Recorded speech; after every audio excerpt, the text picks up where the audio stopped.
got extra documents here, so we're going to read those and have a sort of read of these.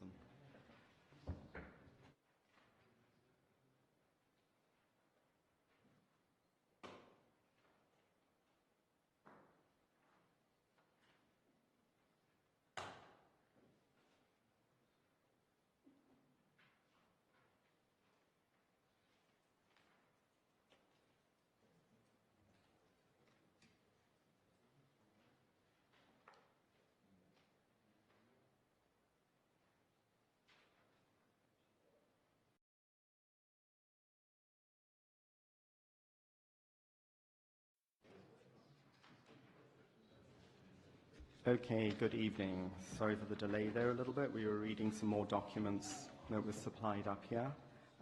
So I would like to call this Planning Commission of Monday, August the 19th at 7 p.m. to order. And the first item is call to order. Commissioner O'Nines? Here. Commissioner McKenney? Here. Chair Hancock?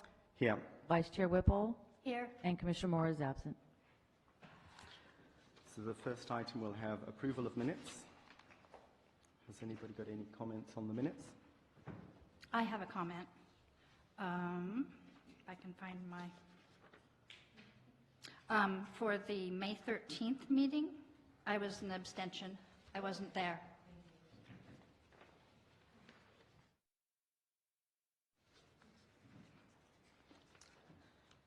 Could I have a minute proposing acceptance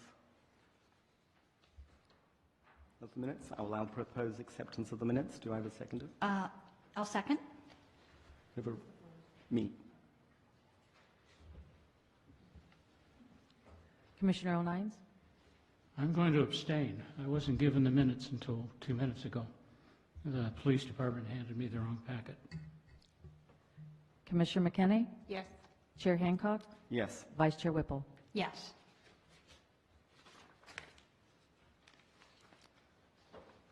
Okay, and we've got changes to the agenda. I think it was, we're adding a continuance to the agenda that's not written up. So this item, the first item on the agenda was continued from the August 5th meeting. I think it's on here. Is it? Okay, changes. So in item E, we're going to do oral and written communications. Anybody in the public is asked to please step to the podium and state your name and address for the record. This is specifically on items that aren't on the current agenda. So, Jenny?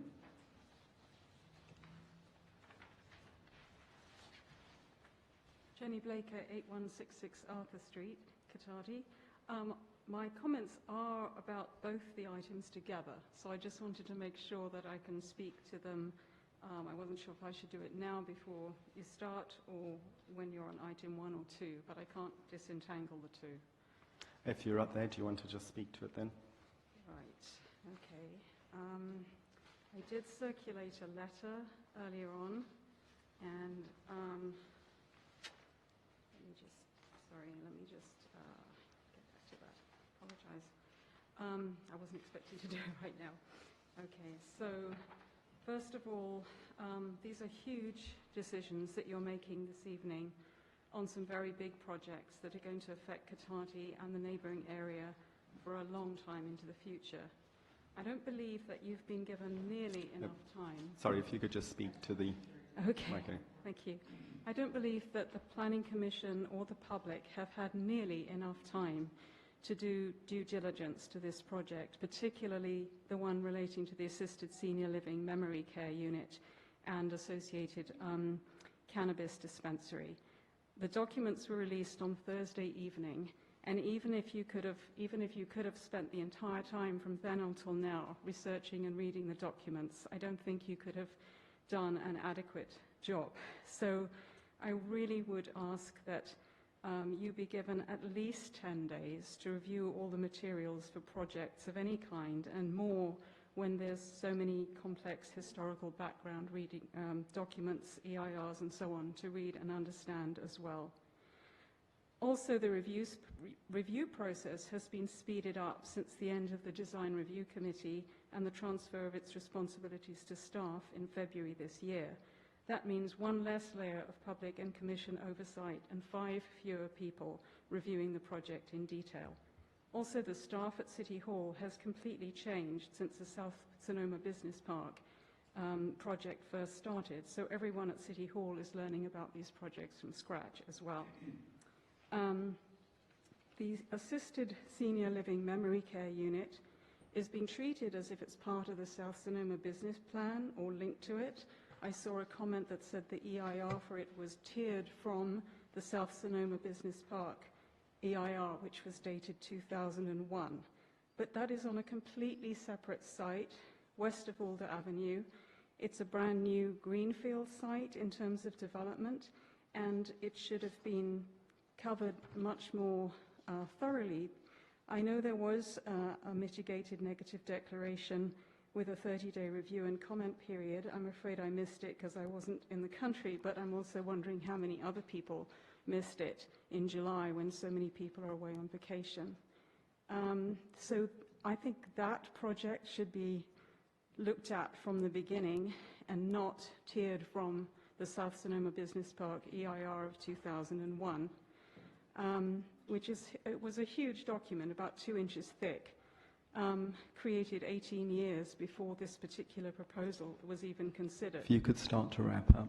Okay. Cannabis dispensary is a whole other thing that should also have much more thorough review, and we should look at the pros and cons of other dispensaries locally and in Cotati. I also just, well, actually I could... Perhaps you could speak to those when they actually come up. I'll address the others when they come up. Right, thank you. Okay, thank you. So we'll move on to is there any more public comment? Anybody else would like to speak to items, not on specific items on the agenda? So I'll close public comment and we'll go to matters at hand. And the first one is the review of the Cotati Commons, which is a continued from last planning commission.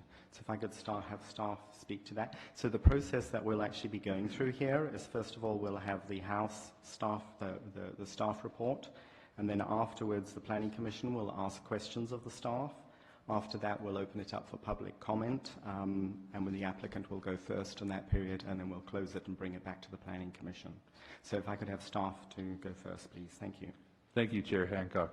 I just wanted to identify that since the item was previously heard and discussed on August 5th, staff has received a comment letter from the neighboring property owner in support of the project. And staff has also proposed one additional condition of approval, which was provided to the commission on the dais and the public. The applicant has been made aware of that and is in agreement of that condition. So I just wanted to identify that before contract planner Jim presents for the city.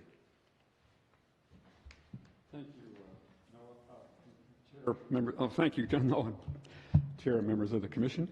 Jim Carney.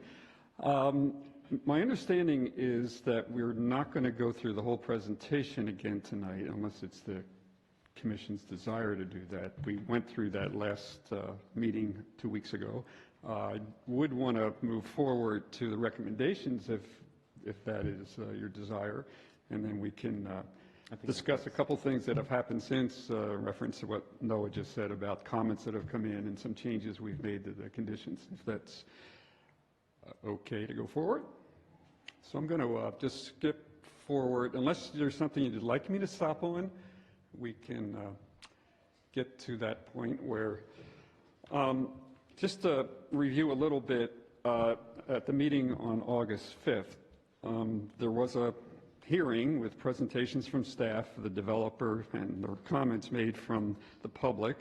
The commission held a comprehensive discussion on the project, questions and dialogue regarding the past CEQA actions, ultimate roadway configuration, management of parking and trash collection, and potential installation of electric charging and photovoltaic systems were elements of this discussion.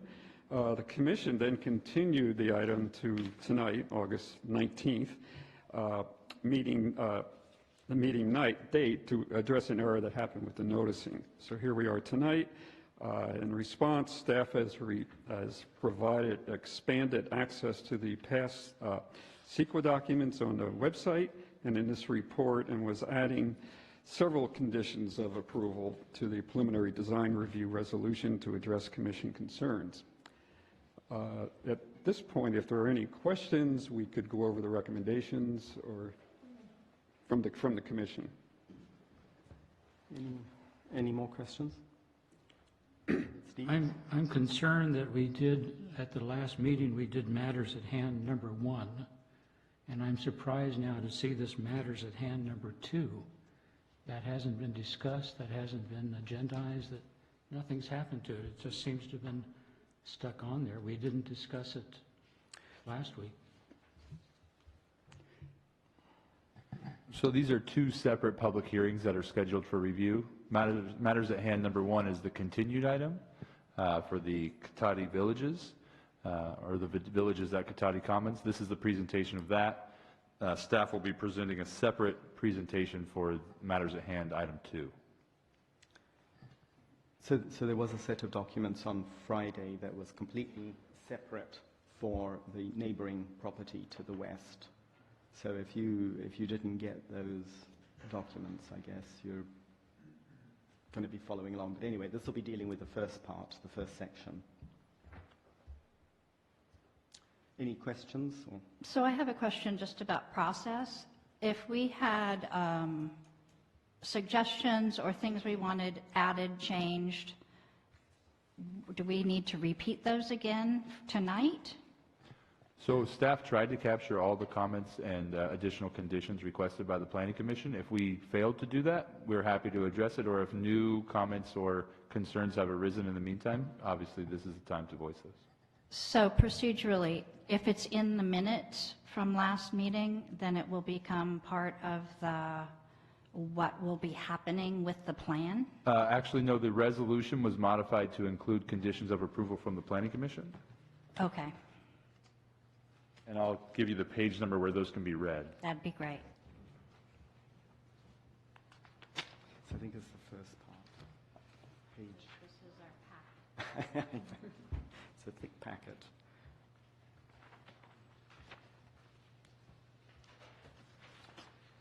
So I think this is what I see as first one, 2025, but it does get complicated pretty quickly.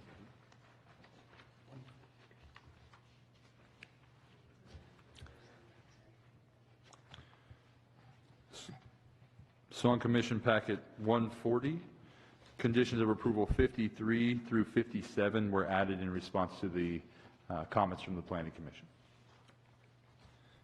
And specifically, they address trash enclosures, street names, electrical panel modifications to allow the installation of EV chargers, and an encouragement from the Commission to install photovoltaics on each of the deed-restricted affordable housing units.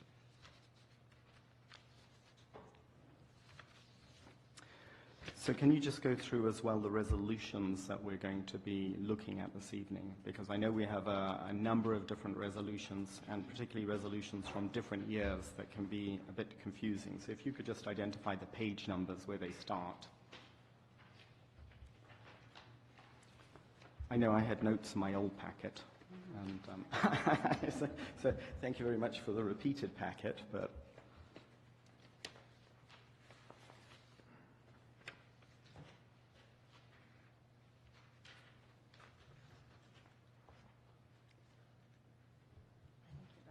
So the only resolution before the Commission starts on page 125. okay, good. And that's just for the preliminary design review. And I absolutely acknowledge that the history of this is causing some potential confusion. So there's been a lot of past decisions. The subdivision was approved through a vested tentative map that then benefited from a number of automatic extensions from the state. And then the City Council most recently extended that map again. That resolution is identified in the package before the Commission as by reference, but the only action before the Commission is preliminary design review, However, it is the final step that will allow development of the site as was ultimately envisioned under the Village at Cotati Commons project, which does include a number of past actions by the city. So any other questions? I've got some questions. You've got to go ahead. Yeah, I have two follow-up questions from last week, and it's just a point of clarification. I see here that back in 2005, the Design Review Committee had raised two issues that I found of interest. One was that utility boxes should be located underground, and the other had to do with the residences being without enough private outdoor spaces. I'm just curious if either of those have changed since that discussion happened in 2005. So ultimately, those concerns were brought forward as a part of the recommendation for approval from the Design Review Committee. Staff has not identified any specific utility boxes on the proposed plans. However, that detail is typically or is often designed at a later time. So if the commission had that concern, they could obviously add that condition to encourage underground utility vaults rather than above ground boxes. Some of those decisions are made by the utility companies themselves and outside the control of the developer. And then separately, there is a park proposed to serve this project. In addition, there is another park or an expansion of that park identified on the adjacent parcel. When that property moves forward to develop, there is an agreement currently in place that requires additional parkland to be constructed. But so that, I believe, is how that was addressed during that previous discussion. But you are absolutely correct, that was a concern identified. Thank you. So I've got a question about the general roads, because this is a big, complicated process that we're going through here, and particularly with respect to Highway 116. We've got some dedications that are happening there, but we've got some advanced planning that's also going on.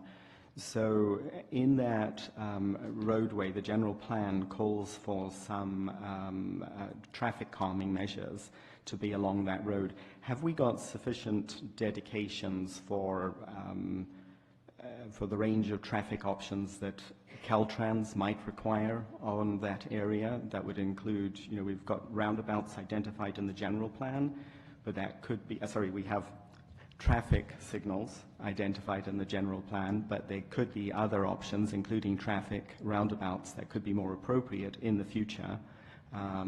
So in terms of the dedications, have we got enough rights of way?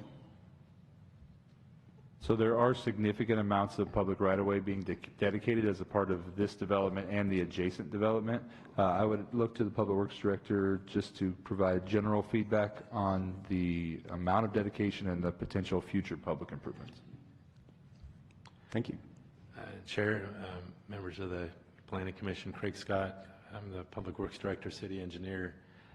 So there are a set of plans that Caltrans prepared to widen Highway 116 to 4 lanes. And we have that information available to us, and that is being reflected in the dedications as made part of this project. And so those dedications accommodate the eventual widening of Highway 116 to 4 lanes. And then the traffic signals are, I believe, also part of those widening plans. Okay, good. Thank you. We've also got some statements about undergrounding utilities. What is the voltage of those electricity lines that are running along the road? I don't have that information. Typically, we would work with the utility department, or I'm sorry, public utilities, so PG&E in this case, to identify the needs for what it would take to underground utilities, and certain high voltage are typically not able to be underground. I'm not sure if anyone at the dais or at the staff table has access to the specific voltage of the utility lines currently there. Because it's not on this item, but I think it's on the next item, but probably applies to this. I think it's basically saying that if they're under 25,000 volts, they should be undergrounded. So that might be something that we look at. I know that all new properties would be underground it as cause, but if it would be nice to plan for some of these, or at least maybe that's my question, is are these being planned for? Are they over 25,000 volts, in which case they would not be in this plan, but if they're under 25,000 volts, we've made a statement. So the city does absolutely plan for that, and we have a underground utilities district mechanism that we've recently adopted. I believe it was recently adopted or exists currently within the city that allows us to essentially move overhead utilities into underground infrastructure subject to their voltage, because that is kind of the cutoff for the utility. And I would just allow the Public Works Director to chime in. So just to clarify on that point, the city's municipal code has the requirement that overhead utilities are all put underground along the development frontage. There is another mechanism that the city can use for if it meets certain criteria, like if there's a scenic part of the town, an entrance, or some part of the town, like around this train station or downtown, that has special value, and then PG&E collects since 1960, in the 60s, has collected a proportion of the citizens' rates as part of Rule 20A. And that fund is about $900,000 right now, enough to underground about a block. It doesn't go very far. And so the city would need to go ahead and form an underground utility district and then make those funds available for that location. And we're really not contemplating using those funds for this project. So really we just need to do some homework on that to understand from what we've stated in here that those utility lines. So, okay, that's a question. Any other? Okay, well, I will close the Planning Commission's questions here and open it up for the public. Invite the applicant, first of all, to come up, and then it'll be open for the rest of the public. And I see Jenny's got a hand up afterwards. Good evening, Planning Commissioners. Thank you for having us back. Oh, thanks.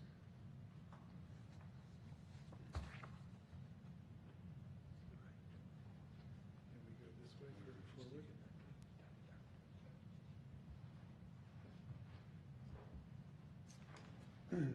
Thank you again for your time this evening. It was nice to see you 2 weeks ago. We went through the project with a fair amount of detail. We received your comments and suggestions, which staff has incorporated into the plan. So we're available for any questions. There are a couple of things that we just wanted to make sure we clarified tonight. I forwarded a copy of a letter from October 2015 from the city, which went through the conditions of approval that had previously been completed. So again, this project is an approved project. It was approved in 2007. It's situated with a vesting tentative map, and the action before the commission today is simply to renew the design review permit, which had lapsed, I guess, 2 years after 2007. So in 2015, we worked with the city and we developed a list of conditions that had already been satisfied. Many of those were satisfied by the building of the Lowe's project and other projects. So there is a list which we've provided to staff. I've got extra copies if you'd like to see it. So those conditions have all been satisfied. There are also a number of other conditions not in that letter that have subsequently been satisfied, environmental conditions. I can read those off to you just for the record. And I think we'd like to make sure we get that into the record. So condition 107, condition 108, parts of condition 109 and condition 110 were all satisfied much earlier in the project. So we just like to make sure that in your resolution tonight that we acknowledge that. The only other thing I think that we've discussed with staff is a modification to one of the resolutions that was, I think, one of the planning commissioners mentioned, are there other conditions that are on the list of 130 some odd conditions? And now I suppose there's another 20 or 30 being added, which we understand, and we're happy to live with those. There is one on condition number 30 that talks about the timing of the completion of the commercial buildings. And that we would ask to modify that condition slightly in order to better finance the project. Right now, that condition requires, of the 3 commercial buildings, the first building to be... Would you have a page number for that? The packet Well, page let's number? see if... Number 30. It's, yeah. Okay, this is, I'm not sure on your packet, this is resolution 0726. It's page 151 of the packet. Okay, So this is a past resolution that has This is a- already... Okay, correct, this is so a- you're just pointing out that these have been enacted in the past or resolved? correct. These were enacted in the past, and as the commission asked a couple of weeks ago, among the many conditions, this is one that's particularly difficult with regard to financing. At the time the project was approved, this is before the economic meltdown, so this was in 2007. And of course, financing of projects is much different now than it was then. And condition number 30 talks about the timing of when the 3 commercial buildings would be completed. As originally written, it said that the first building would be completed with the first residential certificate of occupancy. The second building would be completed at the 35th residential certificate of occupancy, and the third foundation would be completed at the conclusion of the project with the final certificate of occupancy. What we would ask the commission to do would be to modify that slightly and ask for the first building to be completed by the completion of the 35th residential certificate of occupancy. We would ask that the second building be completed, the shell be completed as it states, by the 40th certificate of occupancy, and the third building foundation to be completed by the final certificate of occupancy. But you're saying this is condition number 30? Yes, it's condition. Because that doesn't, all I've got there is a reference to the 35th. Yeah. So the applicant is looking to modify those. The only reference currently there is to the 35th building. The applicant's looking to modify that. However, and staff is supportive of making revisions to some of this language to allow ease the financing process. However, in review, this is a council resolution, and so I realize that was being put out there. So I think if we just will if you want to actually state this for the record, Okay. What you're doing, but I would point out it's the council is is a body above us. Sure. Okay, we can, I didn't realize that. We can take that up at council level if necessary. But, you feel free to put it on the record now. Okay, I think I've done that. But other than that, I think we're prepared to answer any questions if they exist or from the public. A question. So with the change of the trash enclosures to be larger to accommodate 3 bins now instead of 2, does that mean there'll be fewer parking spaces? I don't think so. I think there's sufficient space to be able to accommodate that. Okay, great. So I'll ask a question as well, slightly differently, I think, from what somebody asked last time, but in going around that neighborhood, one of the items I always look at is connectivity. How do you walk around it? And so looking at the lot lines and how it currently exists, how do you see that people are going to be able to walk, let's say, over to what is currently the Lowe's site. Right now, they essentially have to get in their vehicles or go all the way around. So in the sort of the future, when you see all this coming together, we have the park that is part of this, and I think in one of the plans I saw there was a pedestrian access along the park. But that's not part of this project, I don't think, at the moment. That's correct. This portion of the project really has to do with the west side of that park. There are cross easements between the two projects that allow for pedestrian access. So ultimately, when the project is fully built out, then those pedestrian linkages will occur such that pedestrians can easily walk between components of the project. Okay, that's, thank you. That was what I was sort of reading there, so it's up to the next project that we've got it there penciled in, but it's for the next project that'll actually be coming along. Anybody else, any questions?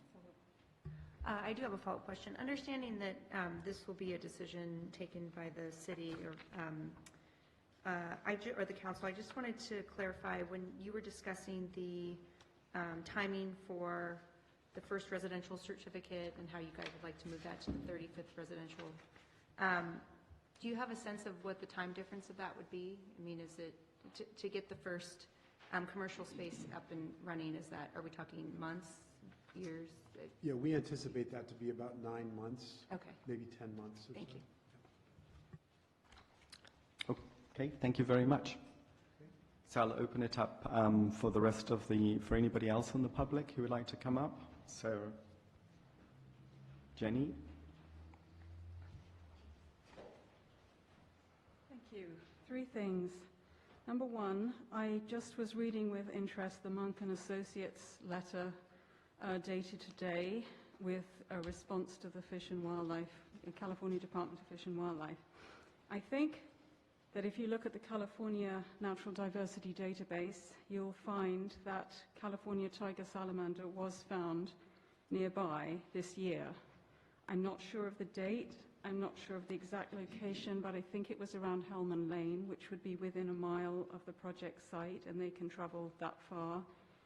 And if I can try to find out within the next couple of days if it actually was entered into the California National Diversity Database, and let the staff know.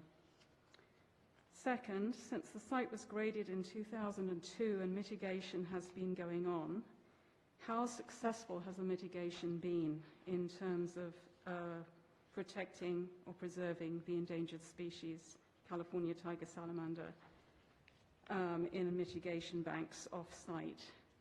And the reason I'm concerned about this is because worldwide, biologists estimate that species are going extinct at the rate of 150 to 200 per day, largely due to loss of habitat.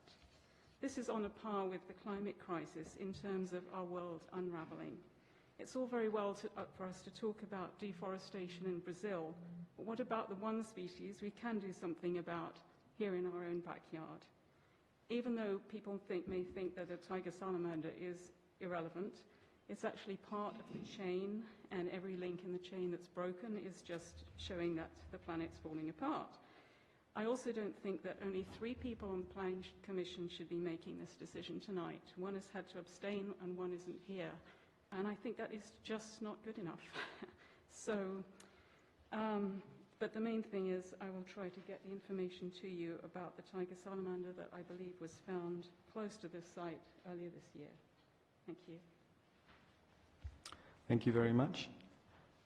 Yes, if you'd like to come up and if you give us your name and address for the record. You don't have to, but...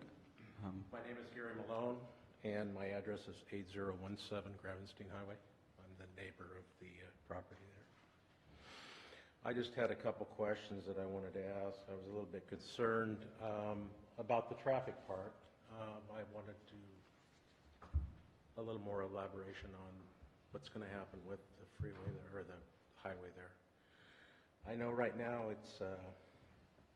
it's very, very critical at all times.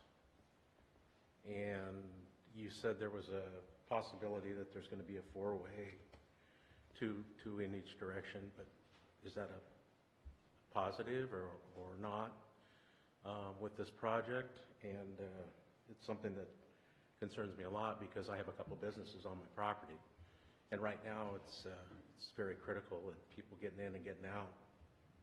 A lot of very close accidents all the time. So that was one of my questions. And another concern of mine is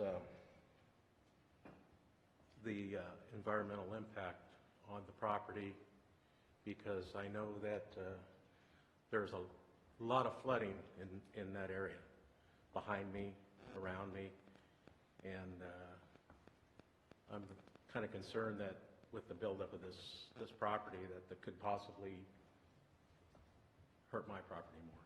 So, it's a couple questions that I'm very concerned about, and I'd like to know more about it. Right, so the process we'll do here is we take your questions, I'll take all the other public questions, and then we'll ask staff to actually answer them. But yeah, if you've got any more questions, please, this is the right time to get them out. And, Yeah, I mean, or to- obviously, my parents own the property, they're passed, and I own the property now, and this has been since the 60s, so I've watched that area grow.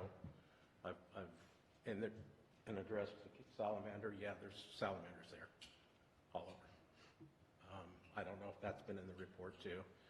I know that the fellow across the property from me wanted to subdivide his property, and he didn't pass the salamander report. This was 10 years ago or so. So, I mean, these are all, I'm sure, questions that have to be answered anyway, but they're just coming into this, I just got the letter to come tonight, so that's some of the questions I'm concerned about. That's the main ones, yeah. Thank you for the putting the questions down. Thank you. Is there anybody else in the public that would like to speak? Seeing there's nobody else in the public questions, I'll close that and I'll bring it back to staff to ask them to address the questions from those two people. I think is what do you do if there's CTS that's been identified nearby but not in the report? What is the range that they should be identified within? So our secret consultant, Olivia Urban, is here, and she can provide some specific input on the CTS requirements. Carrie, can we bring up this staff computer? And just to clarify, because there's two projects before the commission tonight, and they're very close to each other. So this is the village at Cotati Commons, directly in front of the existing developed site, and closer to Lowe's on the east side of Alder Avenue. And then I'll turn it over to Olivia before we answer some of the traffic questions. Good evening, Olivia Urban, environmental planner. So the Cotati Village site has undergone a number of biological surveys over the years, beginning, predating when the Sonoma Business Park EIR went into effect. And that EIR actually covered all mitigation requirements for removal of the wetlands on site at that time, and all of the breeding habitat that was previously there prior to the grading that went in. There is a record of the Army Corps of Engineers signing off that all the mitigation for that habitat at the time has been completely mitigated for. So there's a number of records in the biological reports in the history of this project that document when and where all of those mitigations and the credits that were done. It included both payments into funds and actually creation and monitoring of new mitigation and off-site mitigation banks. And again, the Corps did sign off on those. So there is a record there that all of those mitigation for the Cotati Village has been mitigated. So again, this is the South Sonoma Business Park area, and then this is the specific project site before the commission, which is here for design review. The last piece of this application, the subdivision and use permit were previously approved by the City Council for this development. Getting into some of the traffic concerns, you can see Highway 116 there, adjacent to the current site, and this is the development proposed before the commission. It's kind of hard to see, but you can currently, here is the existing Highway 116 frontage, or I'm sorry, the existing roadway. This is the proposed right turn lane that will be developed as a component of this site, and I'll ask the Public Works Director to clarify for me. All of this is available for dedication to the city for future widening, not to occur with this project, but a future time when Caltrans and or the city deem this necessary. And then this is the ultimate frontage improvements for the proposed project. So it's significantly set back from the existing 116 corridor. There are traffic improvements that go in, what we're calling interim, but are likely to be there for a number of years to address the traffic and safety issues that were identified by the commenter. And so hopefully that kind of provides some clarity. And the next presentation will get into even more detail about what's to occur should this site develop and be approved tonight. And then I'll ask the Public Works Director to chime in if I misstated or needs further clarification. Sure. Thank you, Noah. There's a family of improvements along the front, off-site, and it includes that right turn taper lane that Noah had described. But because Alder is going to be the entrance to this project, Alder currently goes up, and it's not optimal. So Alder will be raised up, so it's improves the visibility of those making a turn onto 116. Also, there's a dedicated left turn pocket for those going east on 116. So you've got the right turn taper, raising Alder up, and the left turn pocket, and a bus stop just to the west of Alder is part of that project as well. So that's a package. I called it a family. It's a package of off-site roadway improvements that would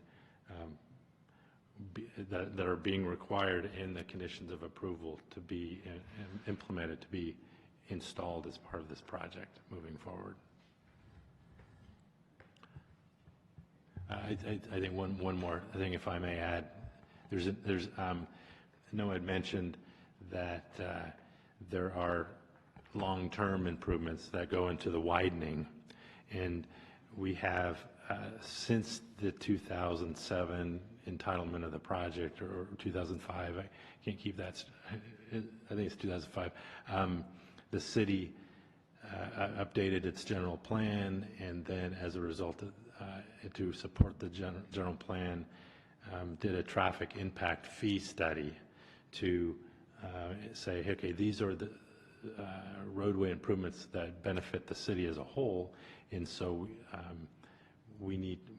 this is a mechanism to collect fees from new development, so that once the city has collected these fees, we can move ahead and as a city project do these certain improvements. And so the widening conditions are being satisfied by the applicant paying into the TIF, the traffic impact fee. There is an interim traffic signal at Alder that is being conditioned for the applicant to design, do a construction cost estimate, and then to pay the city the cost of installing an interim traffic signal there. The traffic study that was completed for this project identifies the need for that traffic signal as being triggered within 10 years. So it's not upon the development of this project, but with just development around that area, it'll be necessary within 10 years. So we have a mechanism in the conditions of approval to collect, not only to get the design for it, but to collect the money for the city to ultimately construct it. And it's outside of the traffic impact fee because it's an interim signal. It's not a signal that's identified in the general plan. Yeah, if you could do the flood, and also bear in mind, I think that we have two properties here, so we definitely perhaps want to bring it back, that question, for the other property, but... So to address the flooding, there are a number of studies, sewer capacity studies, water capacity studies, storm drain capacity studies that are conducted, traffic studies that I mentioned. So the hydrologic study addresses certain, 100-year storm, 20-year storms, and designs the storm drain system to make sure that the buildings are kept above the 100-year flood event.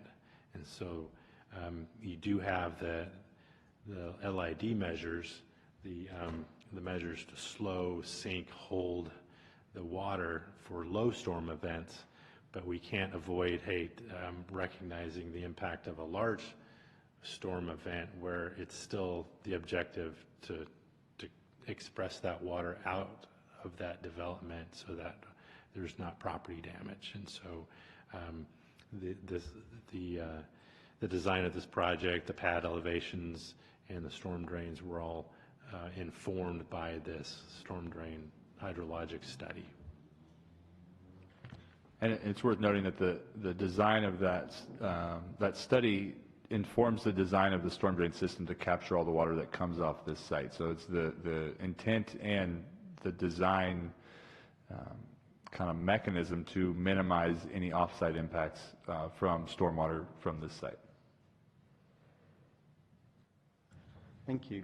Well, I'll bring it back now to the Planning Commission, and if we've got more questions.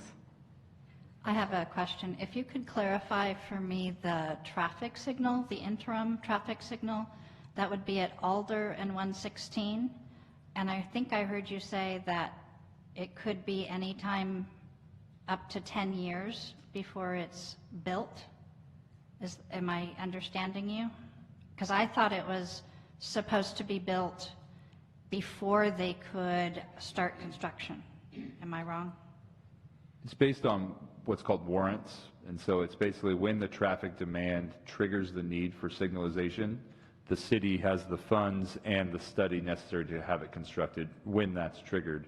I think staff has discussed internally that we think that is likely to occur based on the amount of development that's proposed with the two projects before the city, but one of them may not trigger that warrant, so to speak. The other improvements, the turn lanes and the widening to accommodate those, are to be constructed with the project. I'd like to clarify that I abstain only from approval of the minutes. I'm not prepared to go with matters at hand number 2, but I am. So we're just doing matters of hand at number 1 at the moment. I am prepared to go ahead with matters at hand number 1. Right. So have you got a question? So just again on the stormwater, we have a very flat area there. NPDS requires us, the National Pollution Discharge System requires us to do on-site management for a 2-year average storm. So that's not a big storm, but how do we, I guess looking at the plans and looking at the site, it really doesn't look like we have got a lot of, let's say, dual usage areas. We have drains that look like they're just running off. We don't seem to have a lot of lead, low impact development, ways of spreading the water out. So for a flat area, it seems like we're going to be putting a lot of hardscape in there, and then that water's going to run off very quickly. And this is a design review, so I think it's irrelevant. Yeah, just to clarify, the city cannot approve a project that does not accommodate the NPDS stormwater management requirements. And with that, I turn over to the Public Works Director to answer any specific questions regarding the features, the LID, low impact development features, which are stormwater treatment features on this site. So the stormwater features were designed with this project and the Cotati Cottages project that's existing to the north. And so there's a detention basin behind Cotati Cottages that exists today that is oversized to take this flow. So that the runoff from here would take it to just to the north where the word commons is, and it runs right along there. Thank you. And that's designed to actually hold it for those 2-year storms and allowing it to settle into the ground and recharge. And also not to overwhelm the creeks for these events. So it was all sort of, the drainage was master planned, if you will. Thank you. So for the longer, because this again is a flat area and we have the laguna behind it, and I know this has been an ongoing discussion for the last 40 or so years, how do people find out where there might be flood levels, and how the laguna at the back, if that backs up, how it might impact their properties? Sure.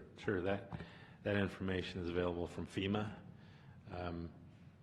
on their website, and then anyone coming into the Public Works Department here, we keep those FEMA maps too, the flood management area maps, and so what it'll show you is there's certain categories of flooding, and it's best not to be in any of those areas to begin with, but it's very quick to see from observing those maps if a house is within or outside of a flood area. And so you'll see the Laguna de Santa Rosa and then an area around it, which is the 100-year flood boundary, and then along the creeks as well. So that's published, readily available information. And some people, I think, property owners like on Hellman Lane, have actually built their houses up, it seems historically, some 8 feet above the grade.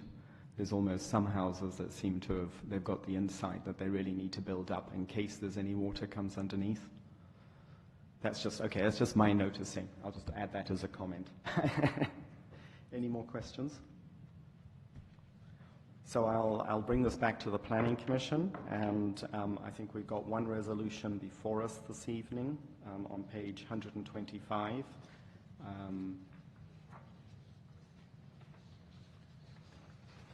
There's a lot of long-term history here, but from what it's basically a design review of the buildings and how they fit in. I will say that I went round the neighborhood this weekend, and I just talked to a couple of people who were out there working in their garages doing things, and nobody had any feedback at all. They all were pleased with their places and where they were living. Obviously, with some concerns about what might happen, but that was just from the design review. I found the those buildings kind of, it works. It is a high density area, but any other thoughts or comments? So do I have anybody who'll make a motion to? Sure, I'll make a motion. Do I need to read the entire resolution? Maybe Or just the front. first part? So I move to pass the resolution of the Planning Commission of the City of Cotati approving preliminary design review to allow the construction of 43 residential units consisting of 37 small lot detached residences, 6 low-income affordable duet units, and 3 two-story office buildings for the South Sonoma Business Park Revision Project, located on a 7.54-acre property at the northeast intersection of Gravenstein Highway and Alder Avenue. And with the additional conditions attached. Thank you. I'll second. Could I have a roll call? Commissioner O'Nines? Yes. Commissioner McKenney? Yes. Chair Hancock? Yes. Vice Chair Whipple? Yes. So that's one big part of the packet. And we're now going on to the second part, part 2. Consideration and recommendation to the City Council for adoption and approval of a mitigated negative declaration, zoning code text amendment, preliminary design review, use permit, and a lot line adjustment to allow construction of a new 77,000 square foot assisted living facility with 88 units a 24,100 square foot memory care facility with 34 units and a 4,000 square foot commercial building located in the commercial Gravestein Corridor zoning district at the northwest corner of Alder Avenue and State Route 116. Is there any more planning lingo that could go into that hasn't? But would you like to lead us through it? And Consulting planner Jim Carney will be presenting this project as well. It's worth noting this is directly west of the Cotati Commons project site, also fronting onto Alder and 116, but on the western side of Alder, same side of the street as of 116.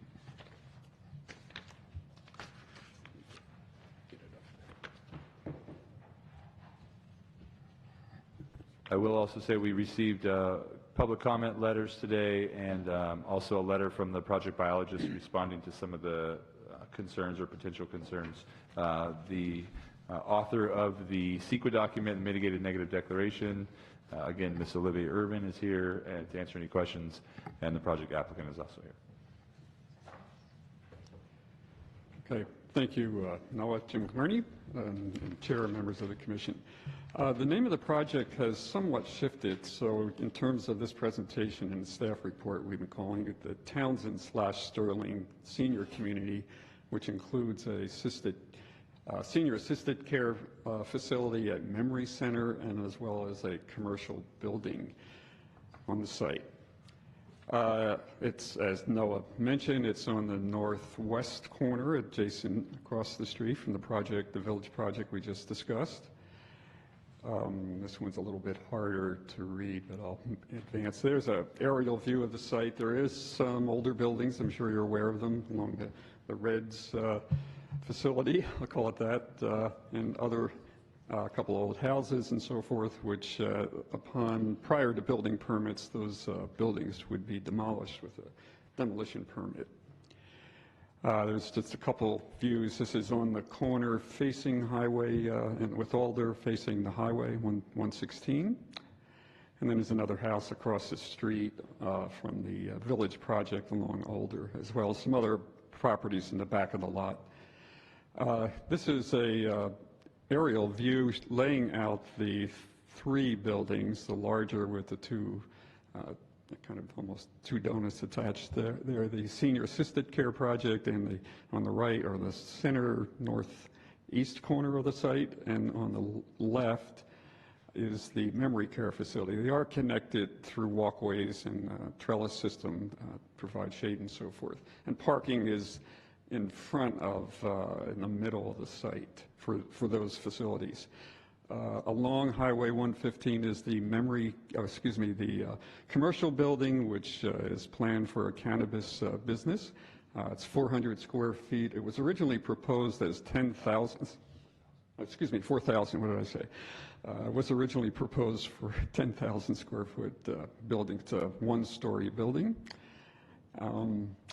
So here's one site view. There's a corner proposed signage at the corner of Alder and 116. This is along 116, and to the left is the, let's see if I can get, over here is the commercial building and additional trellis and parking, and you can see the length two-story structure for the senior assisted care, and then way in the back is the memory care facility. This is the commercial building along 116. And this is the view from the entrance, which is also along Alder, opposite the entrance to the village project. Again, that's it. The colors and materials board, I don't see one here tonight, but it's very similar to the neighboring projects that you saw at our meeting for the village project. Very similar coloring and treatment of the buildings and the other built properties in that neighborhood immediate vicinity. So, and there were a lot of comments initially as this project went through several reviews that led us to these final proposals. It does conform with the general plan, commercial general, along, you can see that orange area along 116. The site zoning also is the Galveston Commercial District. We will get to one potential zoning amendment we need to get approved in order to allow a residential care facility for the elderly. The use permit needs to be approved at the council level. I'm just citing the code here. I'm not going to go through all the provisions, but just so you have that in your packet and have an understanding of what the project use permit will be called out for this project. There have been a number of reviews of the application. There were 4 specific ones, and between January 2014 and this past February 2019, the project was declared complete in February 2019. And the design comments addressed really had several along all of these 4 upgrades of the project. I call that updates of the project in response to staff reviews having to do with architecture, the size of the commercial building, the site plan, the landscaping plan, the parking design, and interim improvements of the 116 Alder intersection.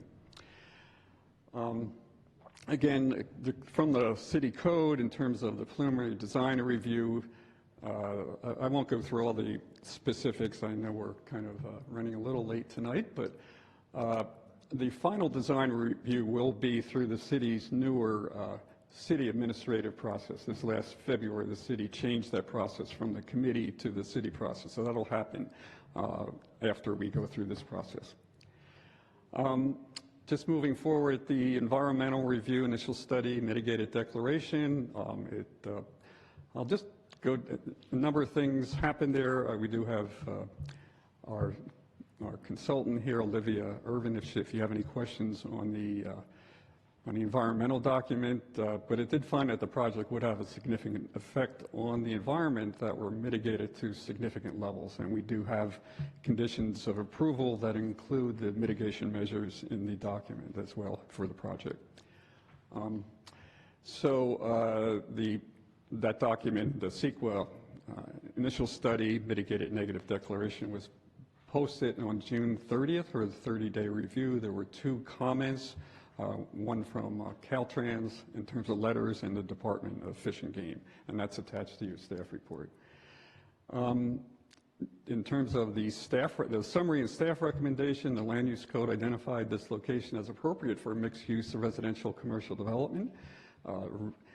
It needs to be rezoned to accommodate residential care facilities, as I mentioned, in the CG zoning district.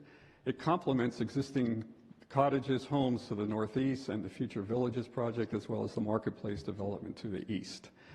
I will point out, though, there was mentioned earlier that this particular site was not part of the larger property. That included the marketplace as well as the village site. The Planning Commission is to consider all the proposed entitlements and may recommend final actions to council. Staff supports the project subject to compliance with the conditions of approval. With that, I will hand it back to the chair if you want to have comments and so forth, and we could go through the recommended actions. Yeah, could you just identify this process? This is a new process. This has also been very, it feels like very compact. I mean, is this what we are thinking? I know you're new on the process here, but Sure. There was a lot of discussion beforehand that has this reached out to the neighbors? Has this, just that would be my first, if you can set the stage for this. Sure. So this project has been in since 2015. I'm not certain that a notice of application or any type of pre-application meetings were held with the neighborhood. That's one thing I can do some more research on regarding if the city initially sent out a notice of application to all the surrounding residents or property owners.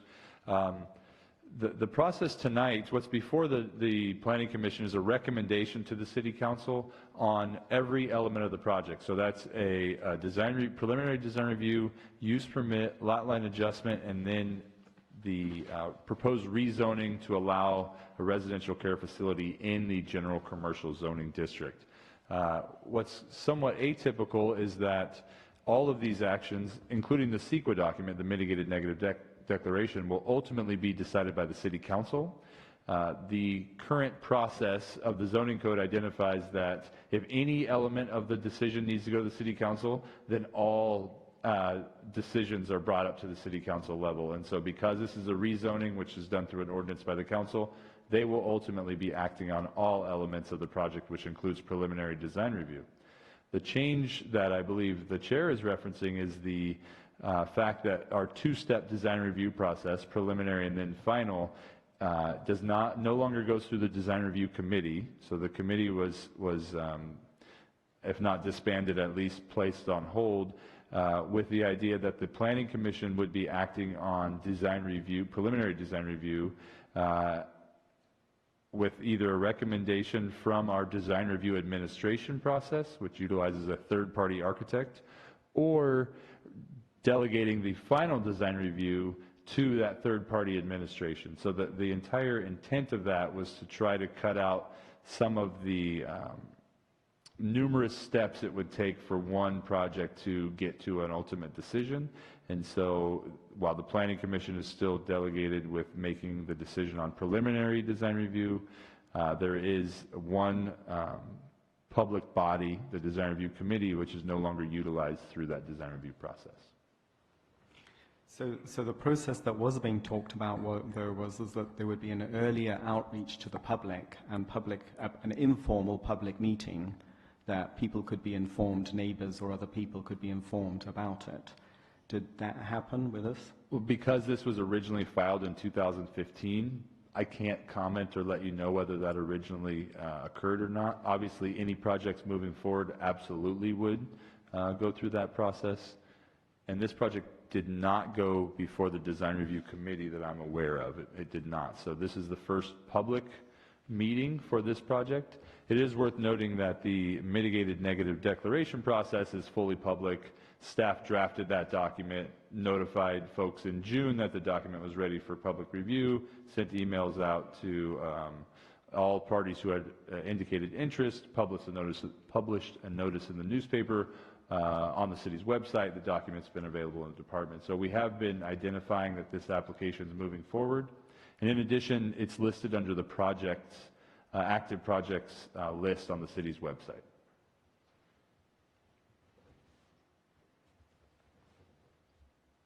Any questions?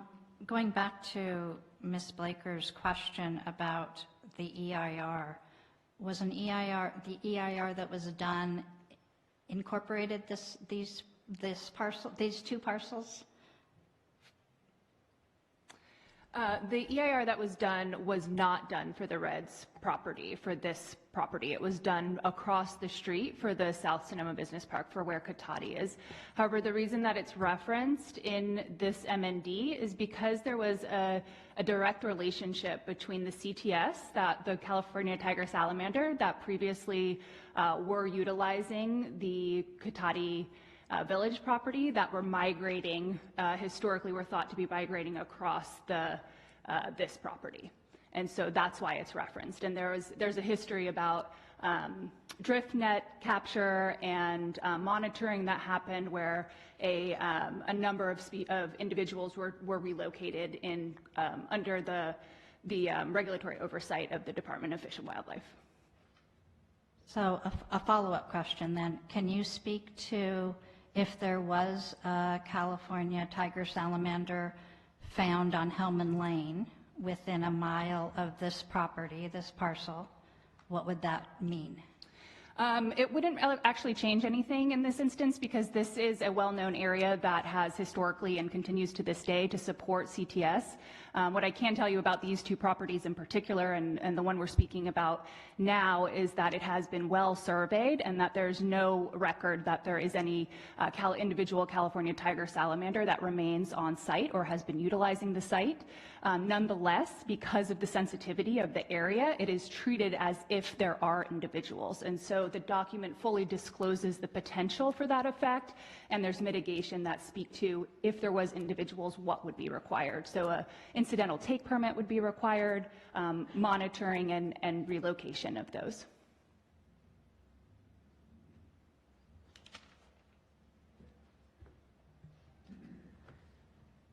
had some questions in regard to feedback I received around safety, specifically for a senior living facility right on Highway 116.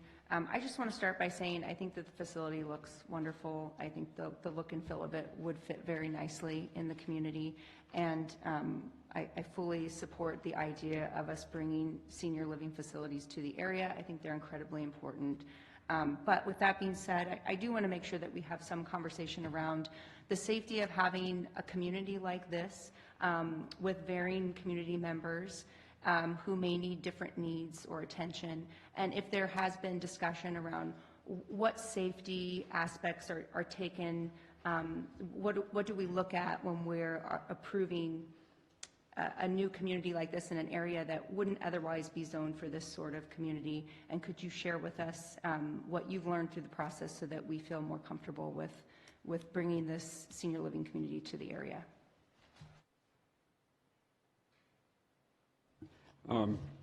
Commissioner, that's a good question. I know there was discussion, and perhaps the applicant, Mr. Monahan, may want to speak to that when he steps to the microphone, but I think there was some perception that for there's two separate kinds of facilities. There's the memory care, and the folks that are in the memory care are people who have all kinds of mental health, or not mental health, but brain-related struggles, and if they do go outside, they're escorted outside with staff, so they don't just get to go out and wander around on or off the property.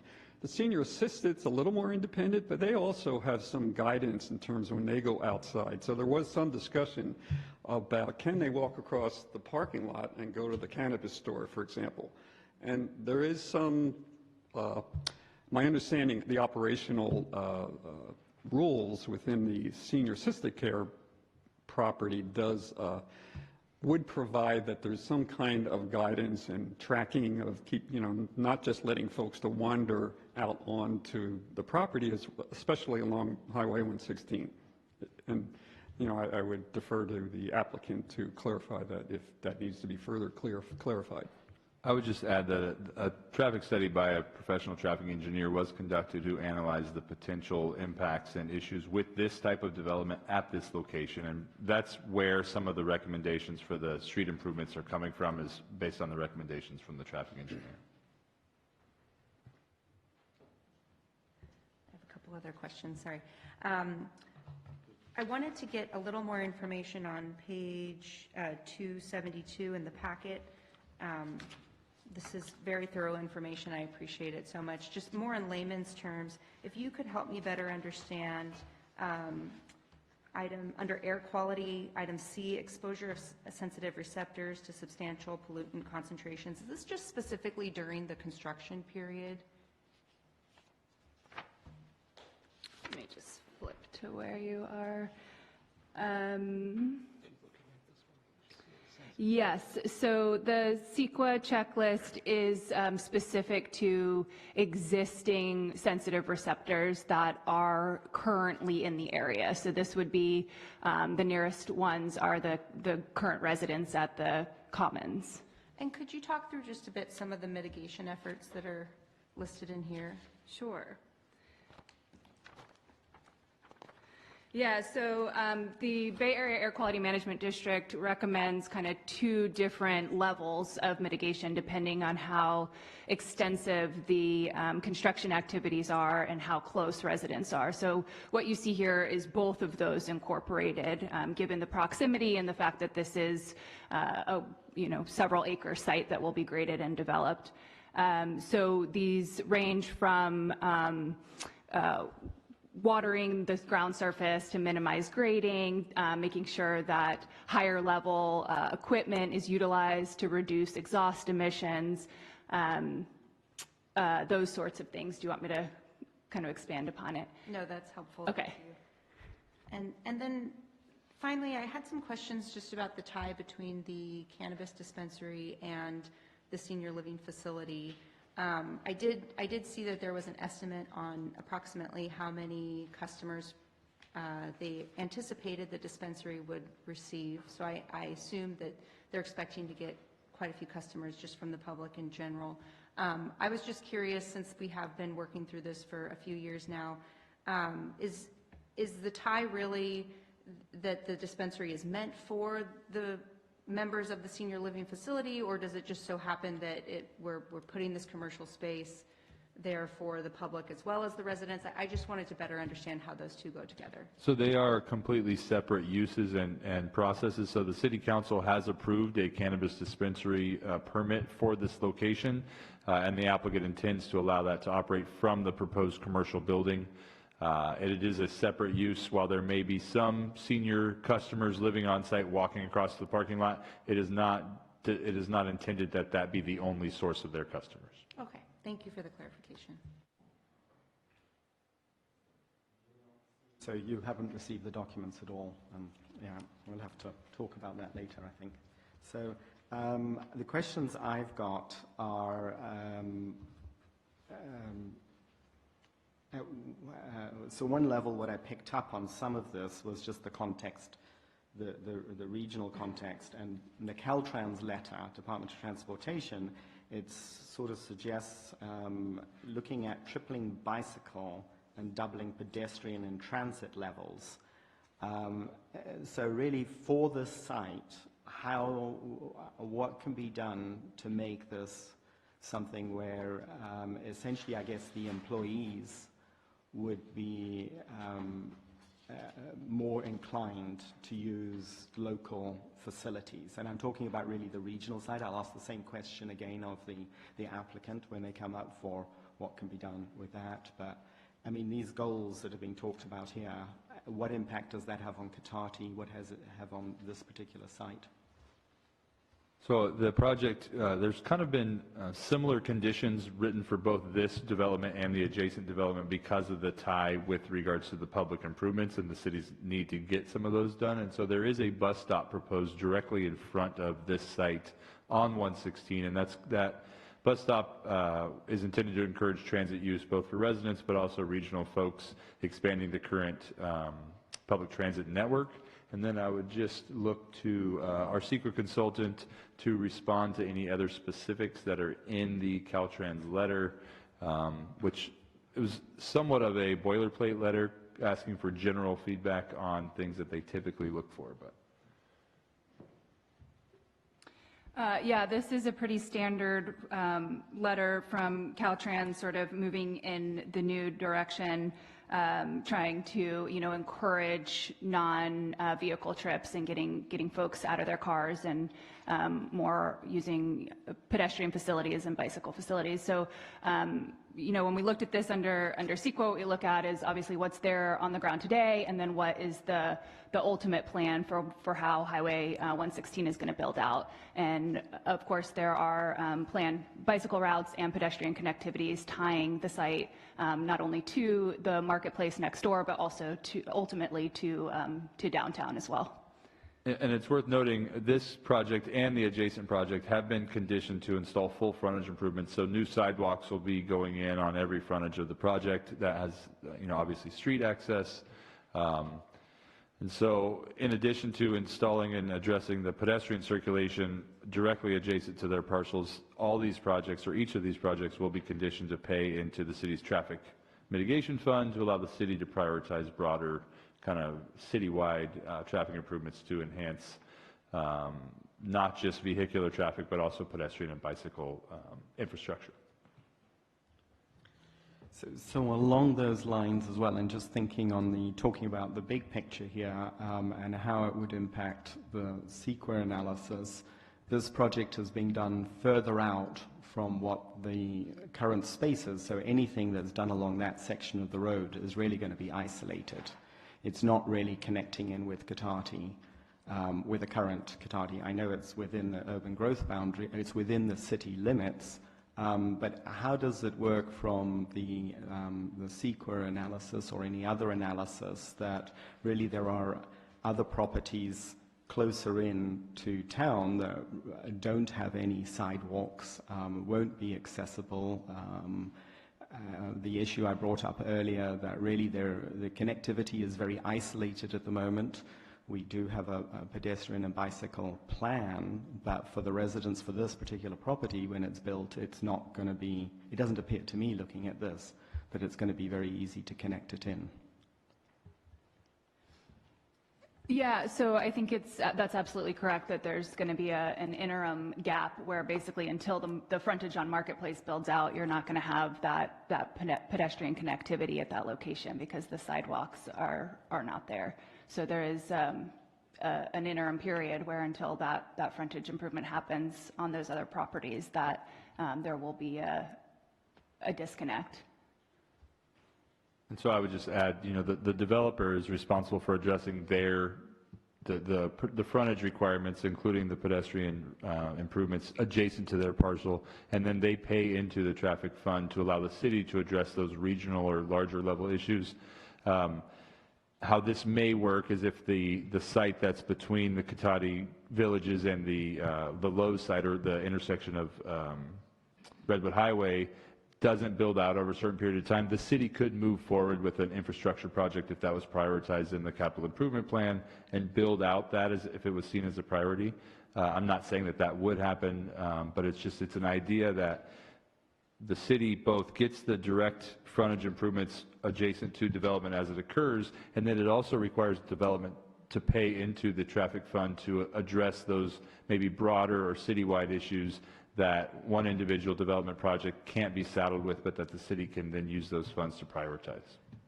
Right, but we haven't got any plan for, let's say, pedestrian connectivity along there either, or at least there isn't any short-term action items or for the planning department to look at how we could get pedestrians walking along there, possibly through the Lowe's, connecting to the Lowe's site.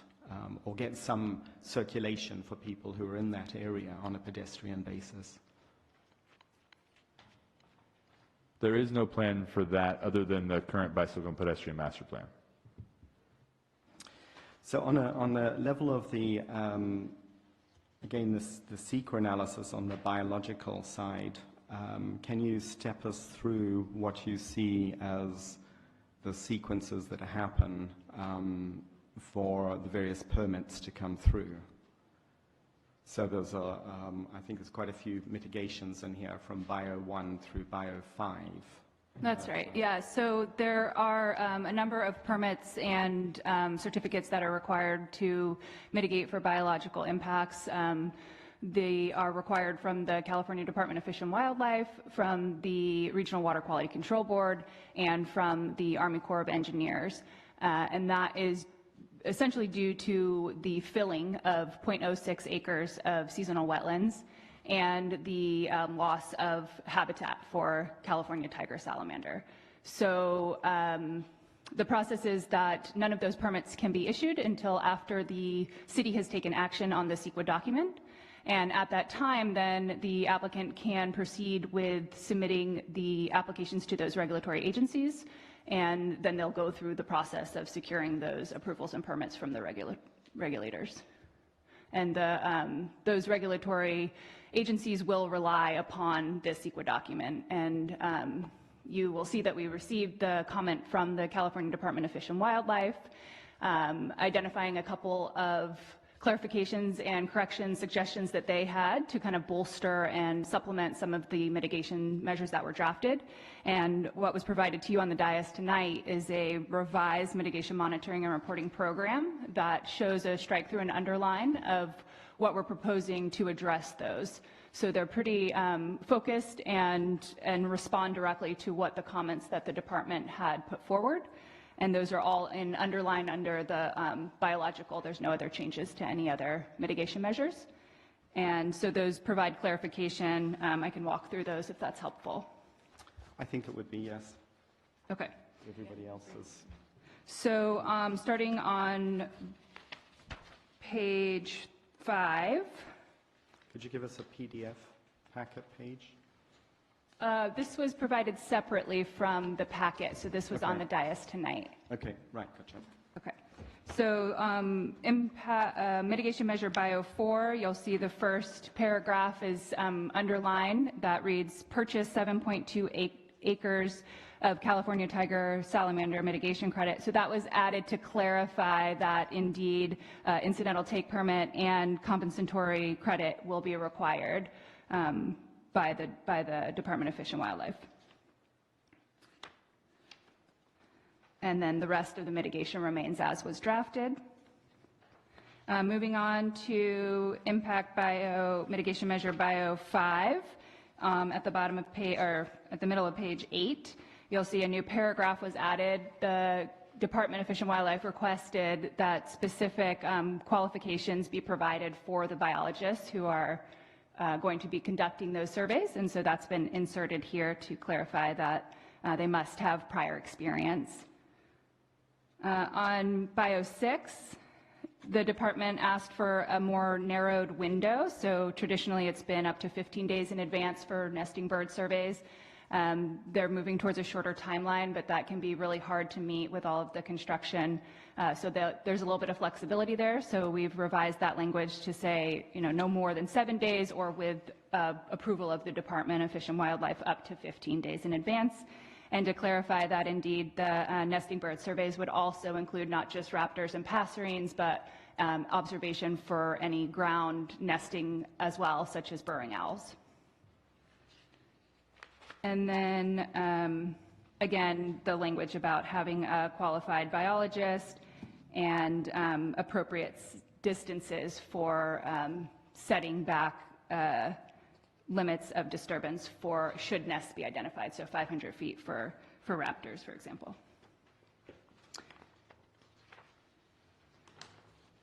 And that is the extent of the line item changes that were requested from the department and have been incorporated.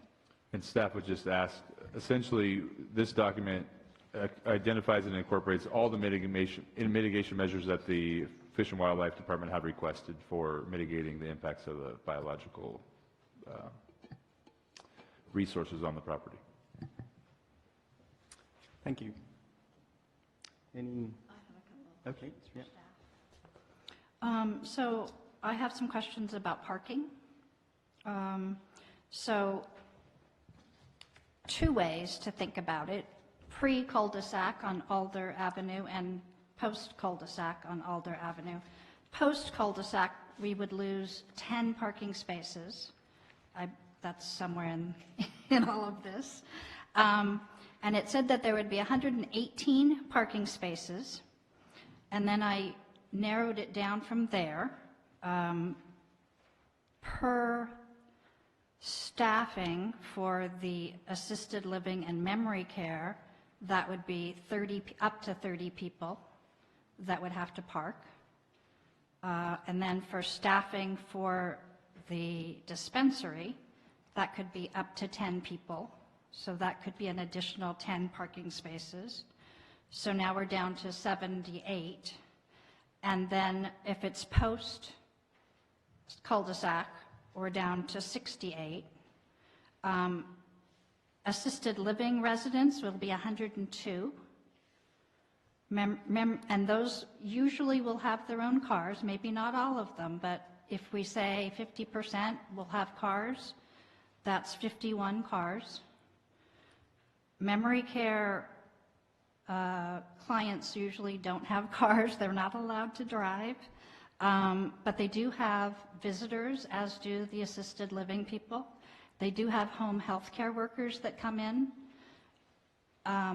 I'm pretty familiar with assisted living and memory care facilities, and they don't have a doctor on staff.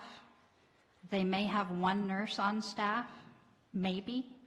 So a majority of some of the things that transpire health-wise happen in the unit by visiting nurses. That requires parking spaces for those people as well. And then the commercial, the estimate for the number of customers for the dispensary was 300 per day. So if we look at, sorry, I don't think that's quite right. Oh yeah, that's right. And then if I'm thinking of a 9-hour day, they were open for 9 hours, that would be an average of 33 spaces needed per hour. So you can see how those parking spaces are getting whittled down to almost nothing. So I'm pretty concerned about the number of parking spaces, and I'm wondering how the number that's required by the city is, how that number is come up with.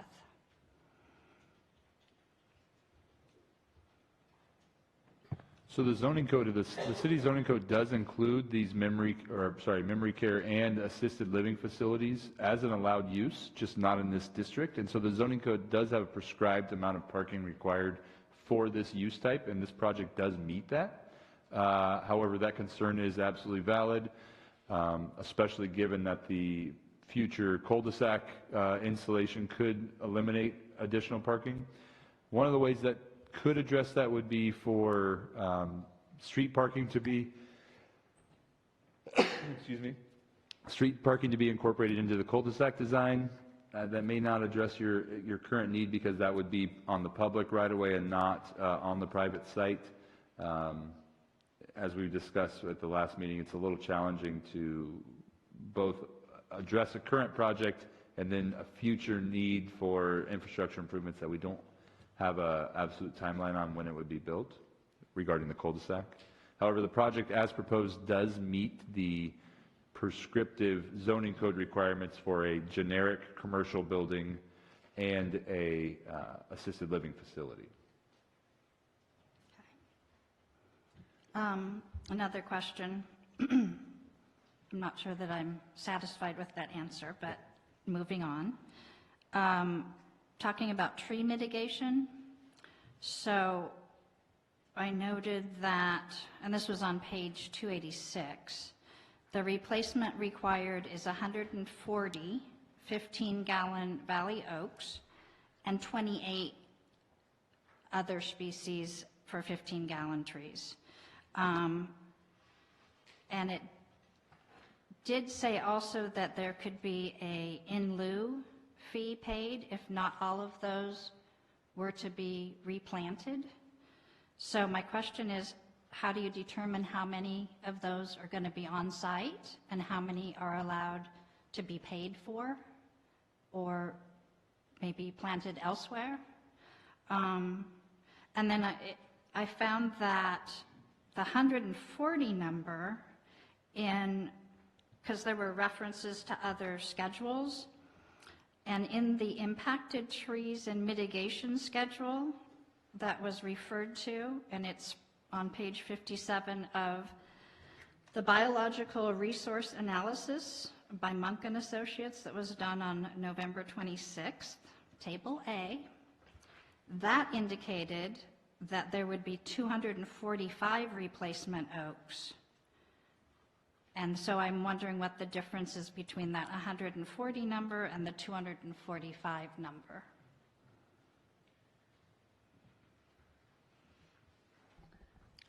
And I think the other questions I have are for the applicant. I'll take a look at the discrepancy there and see if I can give you an answer. I can't off the top of my head.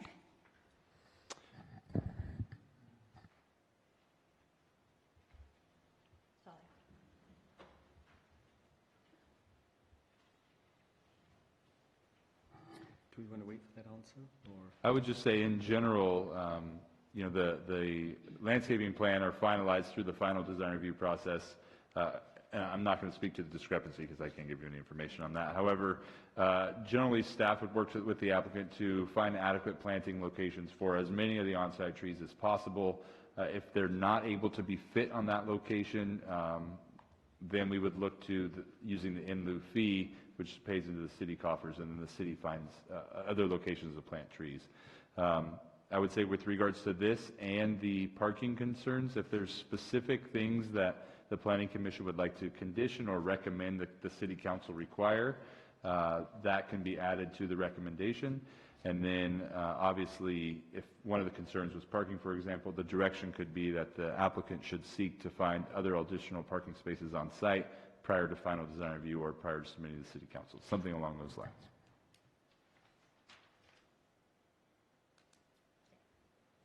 So we'll wait for that answer when it comes up.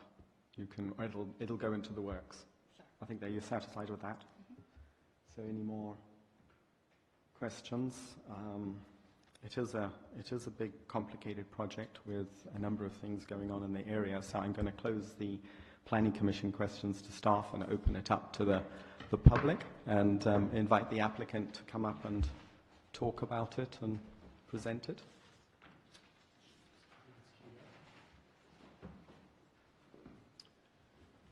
Thank you again, Commissioners.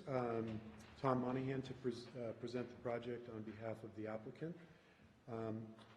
Maybe what I should do is walk through the project first, just to kind of give you a quick overview, because I'm not sure that you've fully seen the various features of the project, and then I think I can come back and address some of the questions that you've previously asked and answer any other questions that remain. So let me see if I can just move forward. So this is a view of the project, viewing from Highway 116 looking north. This is the corner of Highway 116 and Alder. There is a sign right here indicating the project. And then in the background you can see the two-story, this area is a two-story assisted living project. There is a portico share entry drop-off right here. We'll see more as we go through. This is a site plan which shows Highway 116 to the south here, Alder Avenue here. The project also provides for the concept that Alder Avenue may be closed. You can see this dotted in cul-de-sac that I think the Commission was referring to. This is a future cul-de-sac. Right now, Alder continues to come through and connect to Highway 116. But in the city's general plan, there's a notion that someday Alder might be closed.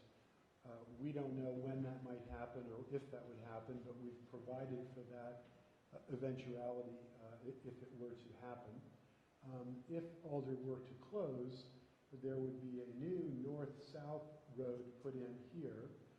And so the project, the property line of the project is right along here, and we have set the project back in order that if someday this street were to occur and Alder be closed, then this project would provide an access to the north that would connect up to Helmet. Many other properties would have to fall in line with that idea, but we have respected that notion in this design. The property really will consist of two parcels. One parcel will be to the south, which is the commercial building, and then to the north, the assisted living property is 88 units is in this area here, and then memory care is a one-story building in this area here. They are connected by there is a passageway here, kind of an open space, and then covered connectors between the two. The project also has a vehicular traffic pattern to the north along this edge here. Ultimately, that could connect into a future road here, but it provides for a fire department turnaround. There's a backup area here. It also provides the fire department to get access to the back side of the property. So we've worked with Rancho Adobe Fire Department. They've approved that circulation plan. There's a bus stop provided for the project right in this area right here. Not shown on this drawing, but it's provided really by the village project is slated to build that, but it would be located right in this area of the project. So there's public transportation right there. There's a trellis feature that kind of connects this area here, which we think encourages pedestrians and easy pedestrian circulation through the rest of the project. So the properties are meant to work together and to provide for good circulation, plenty of parking, and also in the center area, I know there's a question of should we put more parking in. This design meets code and exceeds the code. The operator has looked at this and believes that there's more than adequate parking for the uses. There's some overlap between different uses, and I can more directly answer your question to that point. But this gives you kind of a good overview. There are courtyards inside each. This is kind of a circular resident room area here, also here, and this is an interior courtyard. So in terms of safety and resident safety, there's places for them to circulate, totally protected within the building itself.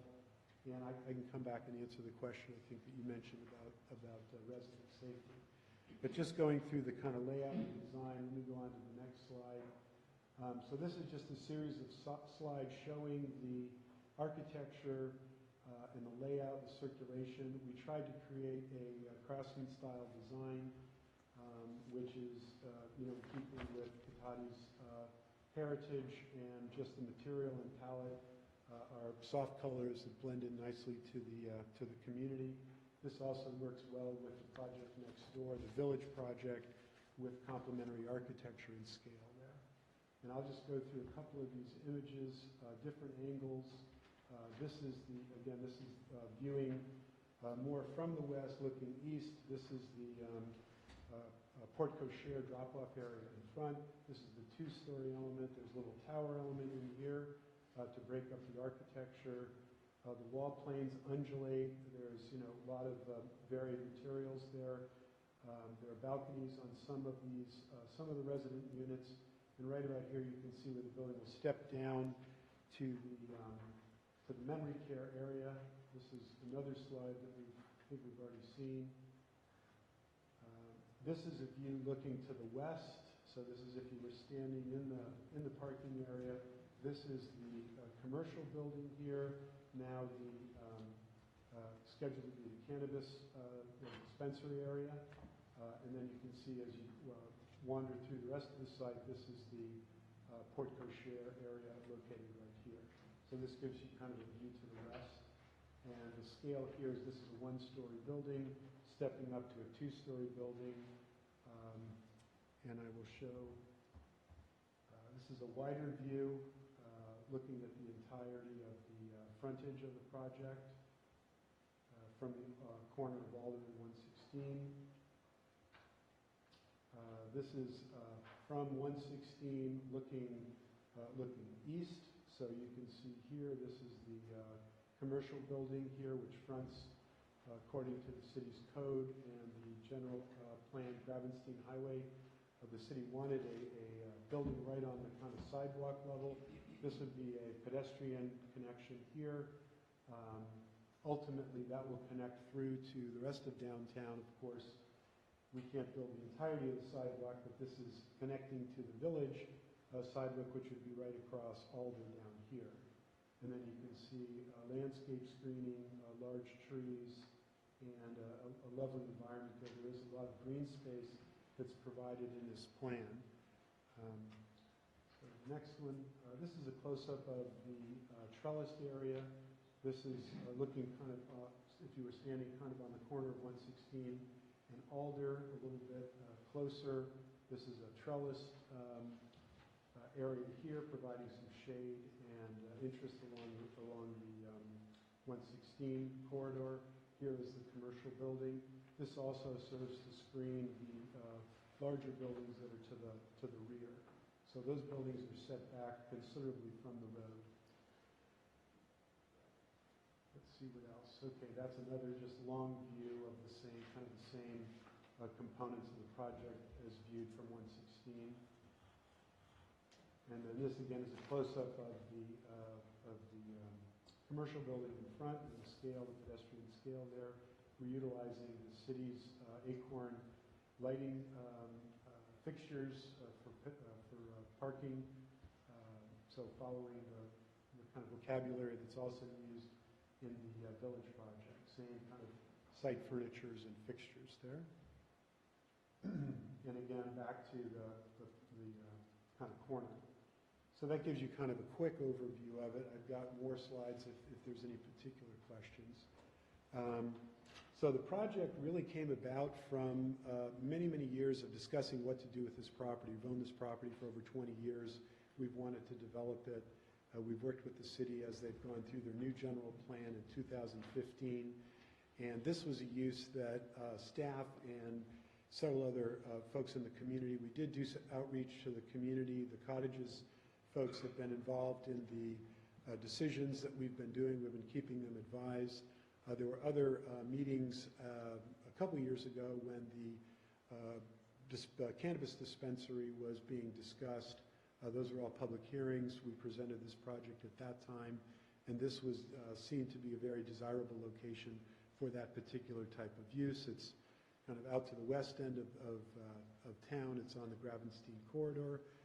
So we felt that that was a good location, and the council agreed with us there. There was quite a bit of public discussion about that at that time. And of course, over the last 4 years, we've been working with staff to refine the design, to go through alternatives, and to try to come up with really the best possible plan.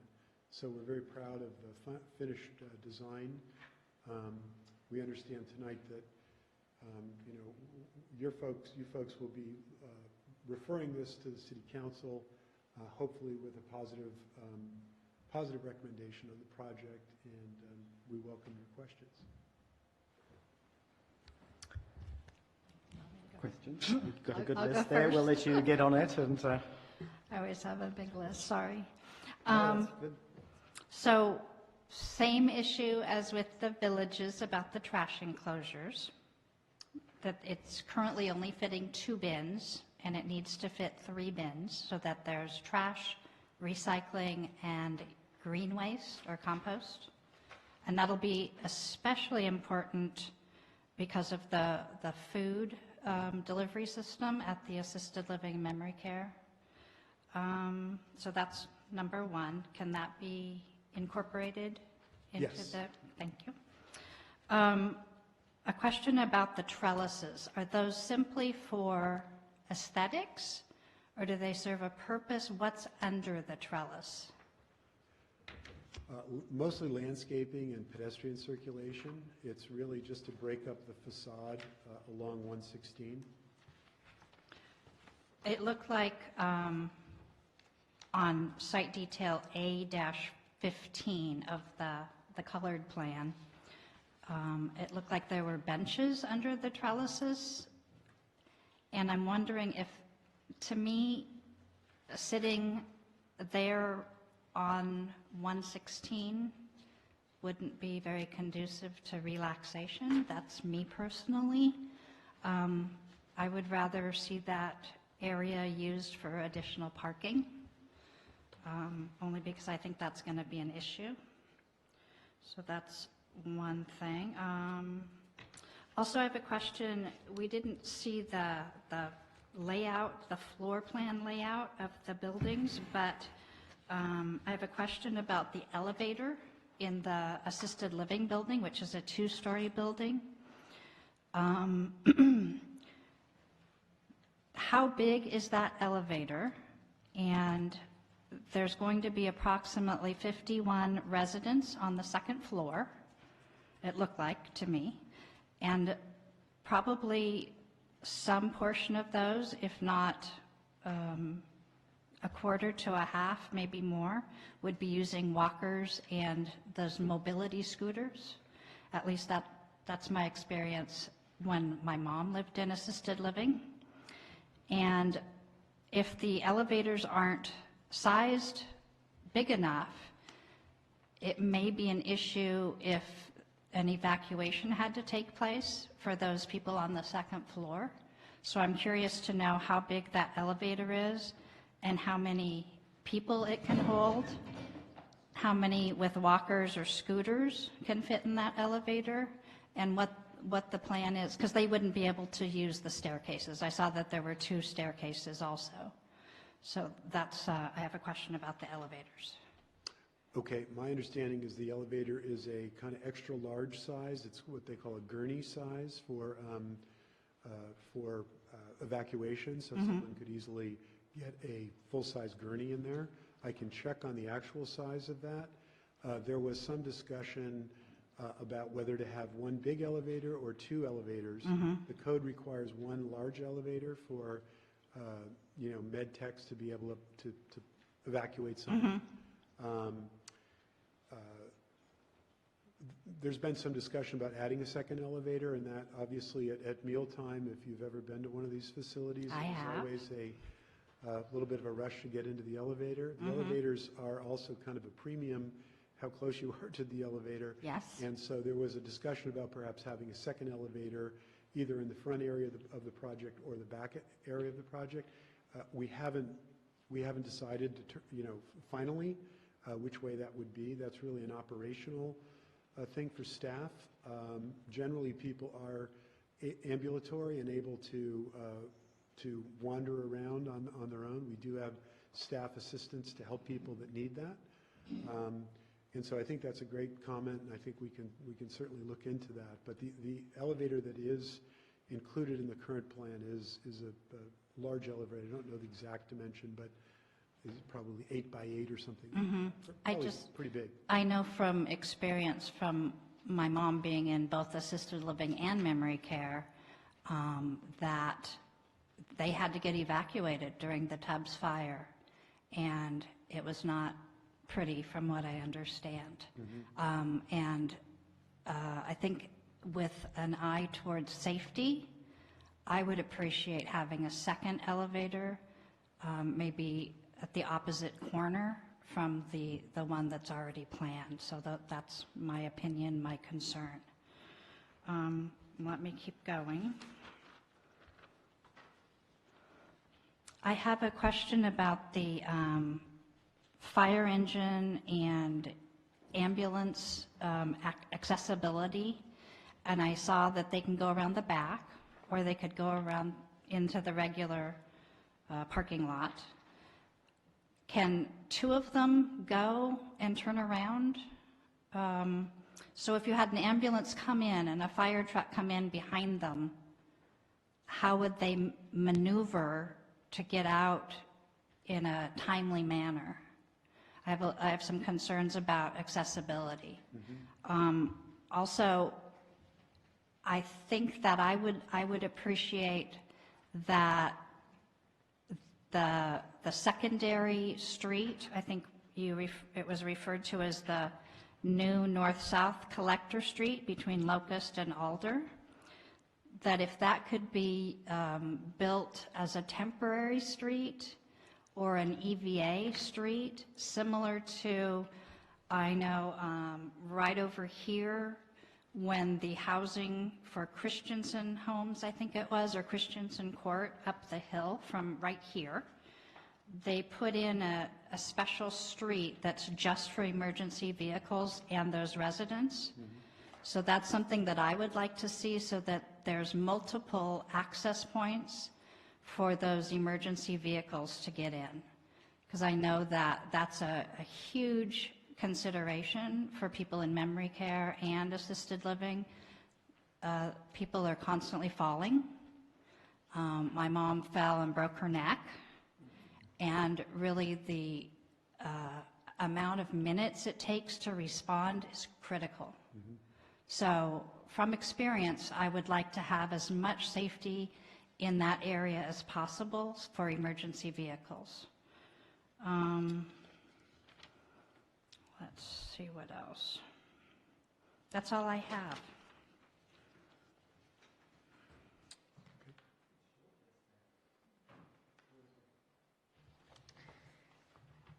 Thanks for addressing some of the questions around safety as well. I have a couple follow-up questions. First, just in regard to removing some of that seating area for parking, I agree the parking is very important. I would just ask that we replace that somewhere else on the property.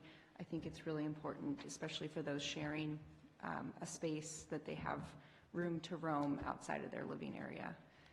So if that were something to be considered, I would just recommend that we make sure that we put that seating area and further back on the property so that they don't lose that space. I had a question about on the plans where it says future solar panels, just that word future, is that just stating that's where we can anticipate solar panels will be located, or will those be coming at a later date after development takes place? I think the thinking at that point was to stub in for those solar panels. I don't know that we intended to include those. Generally, they go through a finer energy survey as you get closer to the final building permits. and they go through a Title 24 analysis, and sometimes solar panels would be included at that point in time to meet the Cal Green Energy standards. So I think they were just designating that as a place where they would appropriately go for exposure.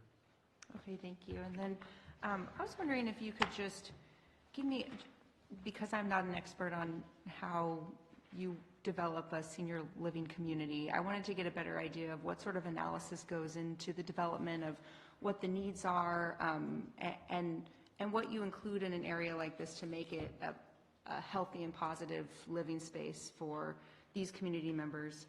So I was wondering if you could talk a little bit about that, and if not, I can be more specific about what I was looking at and where that question stems from. Well, let me take a stab at that.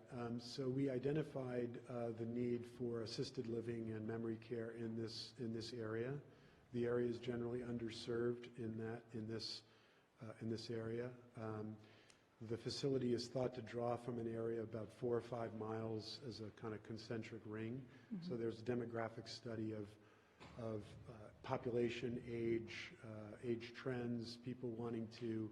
Generally, people like to stay in the community that they're in. They call it aging in place. They like to stay, in the town or the locale that they're in.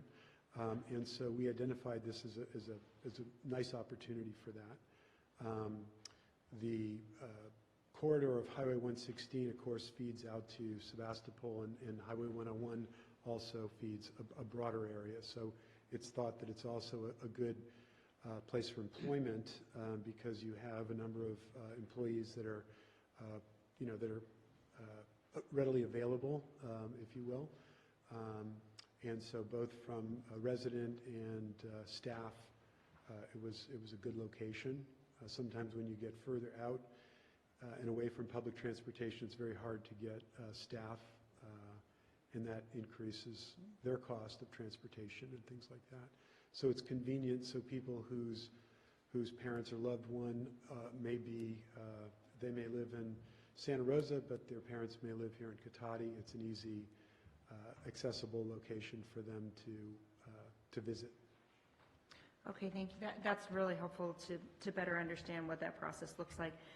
I really enjoyed seeing a lot of the walking space and the internal courtyards. I think that's a great idea. The only thing I thought that was missing here, if I could just give my opinion, is some sort of gym with a pool for exercise that is conducive to that community. That I know that's something that my grandmother uses all the time at her facility, is a pool where she can do her exercises. I don't know if I don't think I missed that, but I didn't see one there. So I would just add that as a note. It's a great idea, and we are a little bit tight on space when you try to balance the parking and the transportation, circulation, all of the various uses. You start to get a little bit constrained.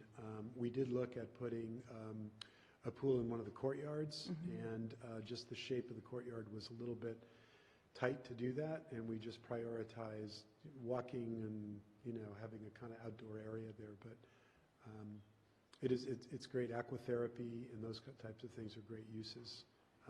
We can certainly look and see if we can squeeze a little more space in for that. Well, I would encourage it, and again, just any space that's available for the residents, especially those, I know for financial reasons, who need to share a room. It's so important that they have an opportunity to get out and go somewhere on site and stay busy and healthy and active. So mm-hmm. I would encourage it. Thank you. Thank you. So I've got to echo a lot of the other comments here. I do like the look of it, generally, in the way that it's being presented. But the placement, as we're looking at a design review here, and I guess one question, first of all, when did you go out to the community to get input? Because I don't remember that. When did you go out with like a first review or a community input on? I don't believe that we did a public noticed meeting, but we did reach out to neighbors, and we've been talking to people in the area about the project for some time. This is probably the third or fourth iteration of the design that we've worked with staff back and forth, so those plans have evolved over quite a long period of time. Okay, well, maybe explain to me from a safety point of view, and I'm just really looking at the openness of that and also speeding vehicles going by. So, I mean, there's no helpful barriers, let's say, that somebody could be allowed to go out the independent and know that they're safe within a certain area, the walkways and the trellises. I mean, they look nice on the plans, but then right next to a speeding road with somebody who might just take off doesn't seem to me, I mean, it just seems very expensive to have to look after people all the time. So I'm just wondering why that design has evolved. Is it a requirement of the city to have that open, or what is the thinking?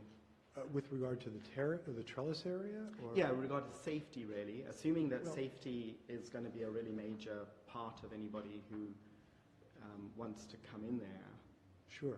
Well, you know, there's always the opportunity to fence the entire site, and so the problem with doing that is then you start to create kind of a compound, and that also doesn't feel, you know, it doesn't feel great when you're inside, and you know, you feel those kind of fenced areas. Generally, people that are moving into these facilities are in their, you know, 80s, kind of mid 80s. The average age is about 85, and people do tend to slow down. Then they're not charging up in the morning and looking to jog around the property. People who do want to go out, you know, have the opportunity to go out. It's not a locked campus. The memory care area is restricted and delayed access and alarmed. So those folks are not really, they're considered potential flight risks, people who might get lost, they might wander off. So those folks are in a controlled environment, but the assisted living residents are, some of them are quite independent, and they like their independence, they like the freedom to wander around, they don't want to, some of them have moved from, you know, their family homes and, you know, like that freedom. This is an area where we have a bus that will transport people to town. It's a shuttle bus, and we actually now have a situation with Uber and Lyft where people, as Uber and Lyft have kind of evolved, people's families have accounts for them, and you can go to the front desk and punch in your request for an Uber, and an Uber will show up and drive you to doctor's appointments or where have you. So these folks are still part of the community. They're in the community. They're generally not a danger to themselves. And we have our affiliated company is called Sterling Senior Communities, and we have a 25-year operating history of many assisted living and memory care facilities, and we have a very good track record of safety and taking great care of our loved ones and families, and so we're you know, very experienced at doing that. These types of facilities tend to want to be in a kind of quasi commercial area like this. If you try to put this in the middle of a residential area, it's generally not liked there. It's generally not zoned for that. So this was a lot of thought and planning went into the thought of and the design of the facility. So we feel like it's going to be a great contribution to the community. Well, I certainly appreciate, you know, that there's a lot of work gone into it. I mean, I don't know, I'm relating, there's a little old lady down the road from us. I mean, she's actually past 100 now, but she was walking her dog on the street for at least 10 years that I remember of things. She's homebound. My mother got out on a wheelchair when she was actually in a wheelchair, and she could zip around, and it was like, Mom, slow down, you know, in a wheelchair, you know, because there's things there. So thinking of somebody like that here, I mean, really, it doesn't seem like the design in terms of the basic, simple way of channeling people into areas that would be perhaps more towards Hellman Lane or into across the road where there's a safer walking environment. I mean, that's what I would think from, in helping people to be independent. It would be, how do you connect this with the neighborhood, and how do you provide stay away from those very fast vehicles that are coming down the road, and I think this is a big challenge for us in Cotati, this Highway 116, and how, we've got all these general plan for that, how to work with safety along there, and I'm not too sure that really it doesn't appear from the design plans, that's very safe on there. I don't think it would be a big deal to change it, but obviously you've got a lot of footprints that you're designing in there. From, again, the employees, I know you mentioned those, and I'm looking at how it connects in with the community. And you've had some, you were very involved in the earlier projects that didn't get built further along to the city. What does it take for employees to feel safe to arrive here on non-vehicular, a lower cost method? At the moment everybody really needs a vehicle to arrive on this because it's kind of an island. Mm-hmm. So is there shower facilities for employees? Do you think, what would it take for the city to make a safer, easier connectivity with the neighborhood? Well, we would love to see the rest of the project on the west side built out. Obviously the Lowe's project was built as part of that master plan. The cottages was built, but the rest of the marketplace, that retail concept of the master plan and the village project haven't been able to be built due to constraints that have been imposed on the project. And so the idea of connecting the pedestrian way on the frontage of both projects, now that the village can move ahead, we're excited to get that going. So that will connect frontage improvements all along Highway 116 up to where the Marketplace project is. Once those frontage improvements connect in, they'll tie into the improvements at Redwood Highway. On the other side, on the east side of the freeway, that area also has been slated for development for a long time.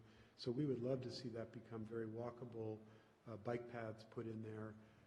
It's been difficult to develop in those for various reasons. But once those areas can develop, I think there'll be a nice network of pedestrian and bike paths through that area.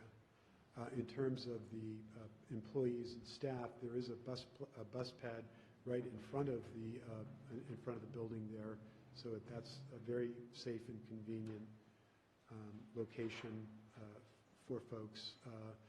People do tend to carpool with one another. They ride share. They get dropped off.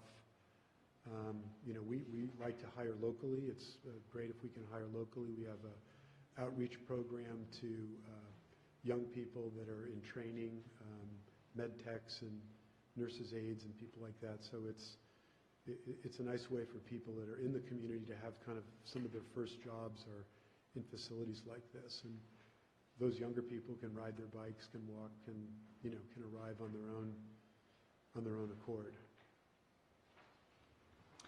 And a shower for employees? Is there such a facilities? What are the facilities for people coming in if they're coming in on a bicycle or they need to do a change to get into a professional attire?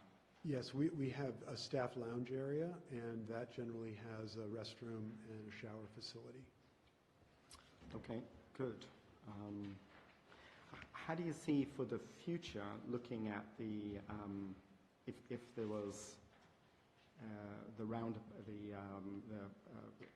if Alder Lane was cut off there, do you see that people would be trying to cut through this, or how would you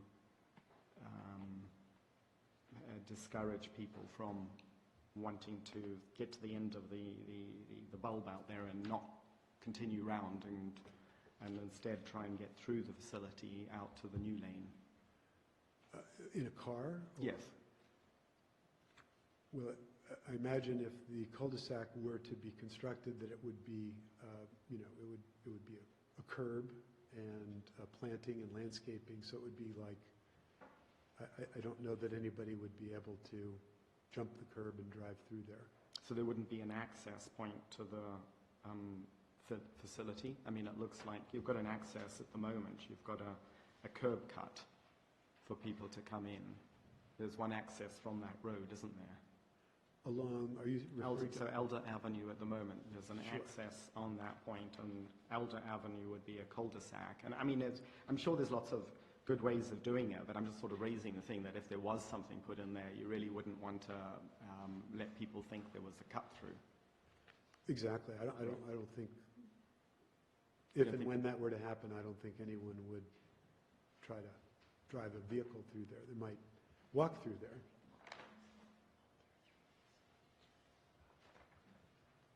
So it would be saying from Elder Well, Avenue. let me, maybe I don't understand your question. Let me see if I can go back. I mean, maybe I'll just put it out there. It doesn't have to be addressed now because it would be very much in the future, but it would be just saying that there looks like. I think I covered about the safety. The trash is good.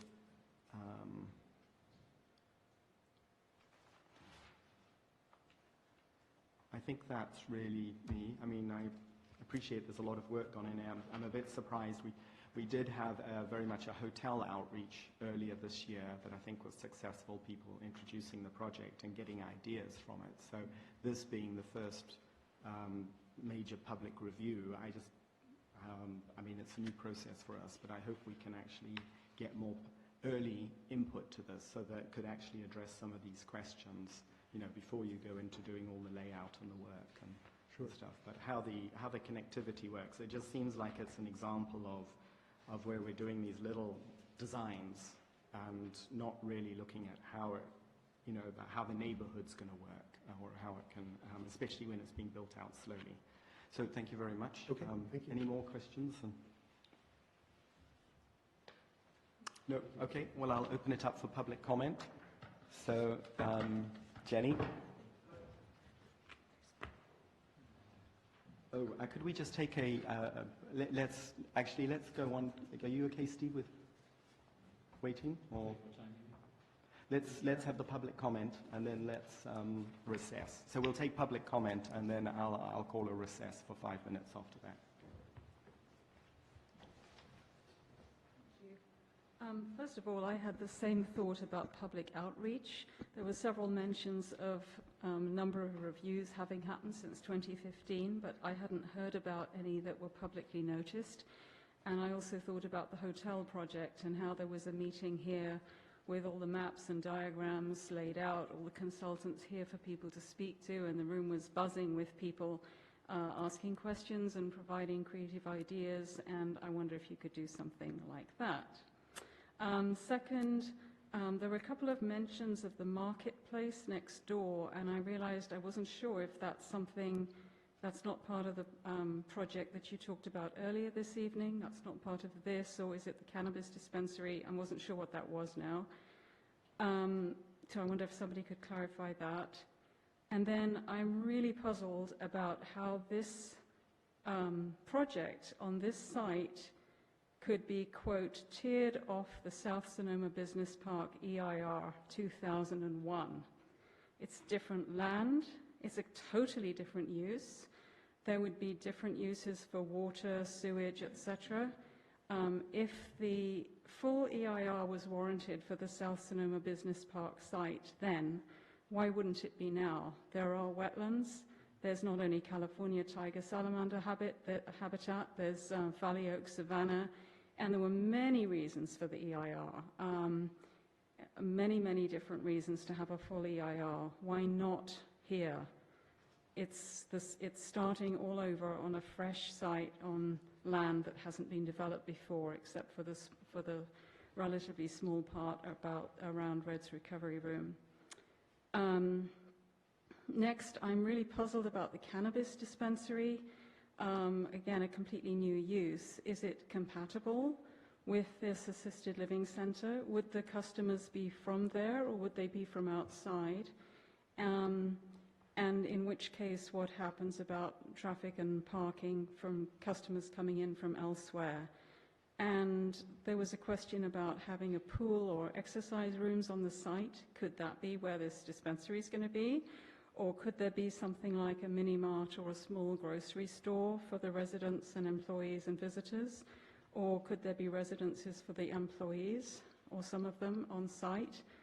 And also I wondered if anyone had really looked at the pros and cons of a cannabis dispensary, having a second one in Cotati, how that is or isn't working. I don't know anything about that, and comparisons with other cannabis dispensaries nearby. I had a question about solar panels at the Kaiser buildings north of Santa Rosa off Bicentennial. All the car parking places have solar panels over them, and electric vehicle charging is supplied in quite a few of them. Could there be something like that? And lastly, on the landscaping pictures, there was quite a lot of what looked like green lawn, and while some of that might be appropriate in some places, I'm assuming that actually there'd be a lot more use of native plants and low water plants, with requests for low water use rather than having lawns. I think that's it. But really my biggest question is about that particular site to start with in the first place, and then public outreach. Thank you. Thank you. Anybody else for public comment? My name's Christopher Crenmora. I reside over in the cottages. We've actually been back and forth with Tom on the project. 2014, 15, he approached us just to kind of get our concept, and he meets with our homeowners association probably every other year since we've been built, just kind of giving us updates on the village and the marketplace and Reds. As a resident over there, we find Reds as an eyesore. One, it's a huge hazard right now with homeless and dumping. So we'd love to see something happen with it. General consensus over there, there was no negative comments when we talked about it. Our biggest concern, just like you guys, parking. We are already limited in parking in the cottages as it is, and when you add the village, or the bungalows, you might have a little bit less parking, but with the commercial up front and the overflow, that'll be great.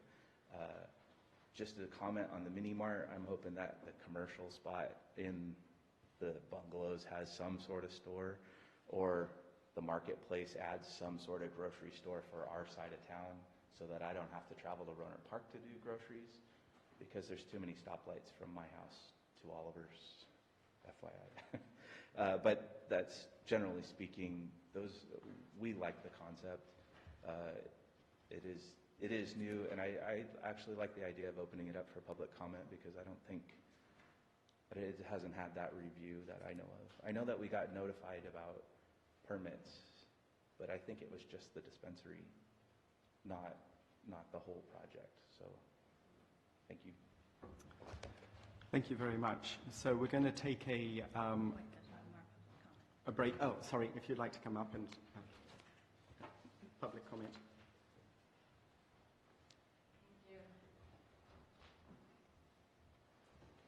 Hi, my name is Jennifer Coleman, and I own a property at 7829 Rivard Court in the Cotati Cottages.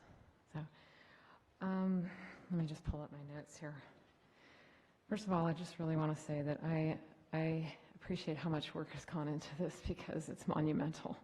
And I've managed property for 26 years, and I can't even imagine coming close to everything that's gone into this.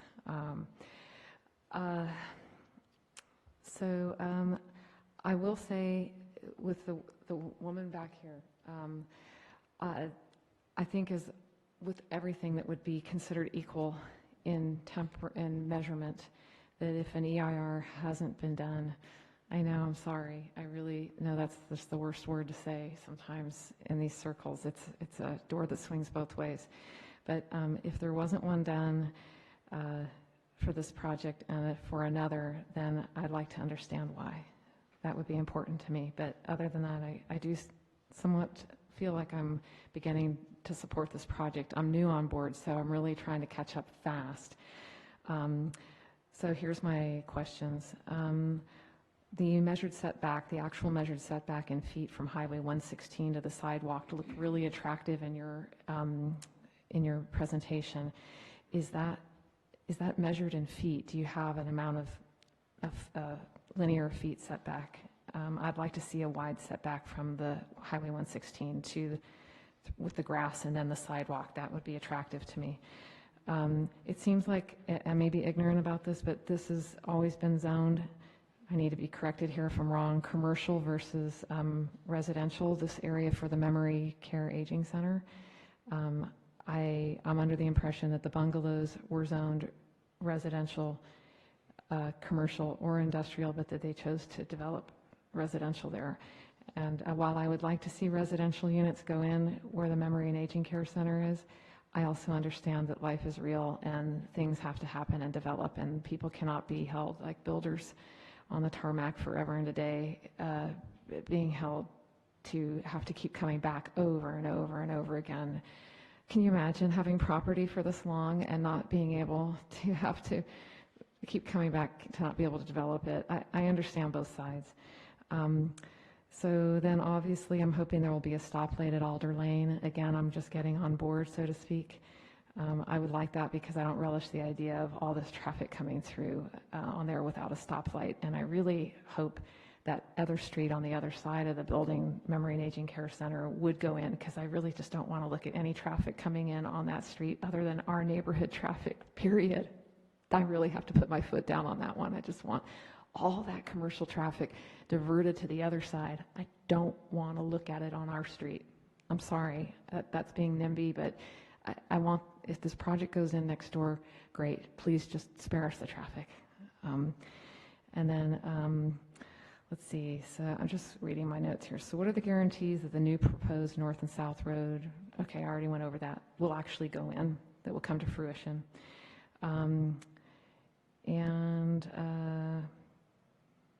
Let's see, okay, the cannabis facility. Okay, I'm going to go on a limb here, but it looks like because it's incorporated into the design of the Memory and Care Aging Center that it's expressly meant to go for the Memory and Care Aging Center, which I think is pretty groovy. But I also think that we would just have one down the street. And so it looks a little suspicious that it's, wrapped in with the development. I just want to get more clarity on that. It's not a judgment at all. Okay. Looks like you're going to have a lot of greenery and grass, and I love grassy areas, even though it's totally incorrect politically and water-wise, but I do love the grassy areas, and I don't know if that's going to stay. I know that if it has to go, it would be reasonable to put in drought-resistant plantings there. And also I love the trellis aesthetics, and I would never want to see a fence go in there because I understand the architectural aesthetics of having to please the eye, and I do not want to look at a fence. So thank you very much for listening to all my comments. Thank you very much. So what we'll do now is we've got those questions, and our staff are building up a list of them, but we'll take a short break for 10 minutes. We'll come back at 25 to 10, and or how much do we need? Do we need 5 minutes? Let's come back at 25 to 10. Does that work? And so I'm going to call this. We'll take a break now. Thank you.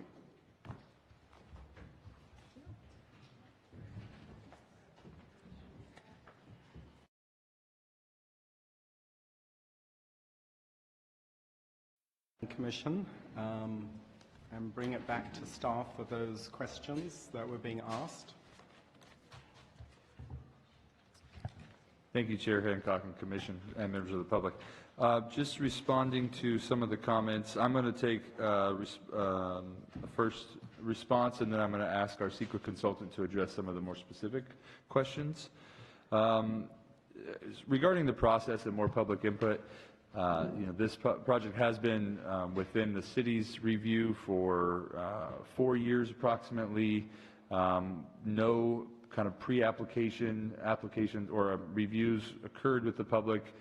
Staff cannot confirm whether a pre-application, or I'm sorry, a notice of application went out to surrounding residents.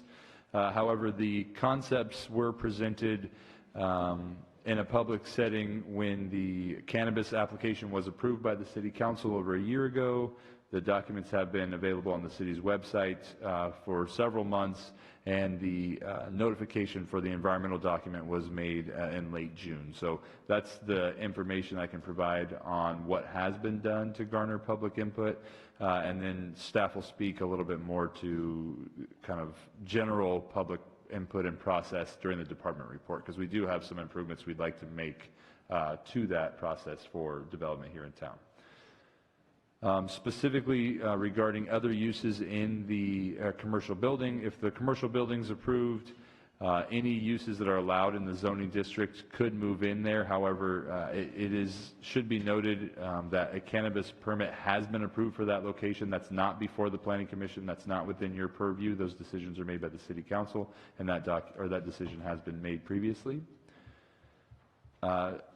Ms. Irving will be discussing how the project, or why the project did tear off of some of that previous environmental work. However, it's worth noting that this is a standalone CEQA analysis, fully meeting the requirements of the law and identifying all potential impacts of the project.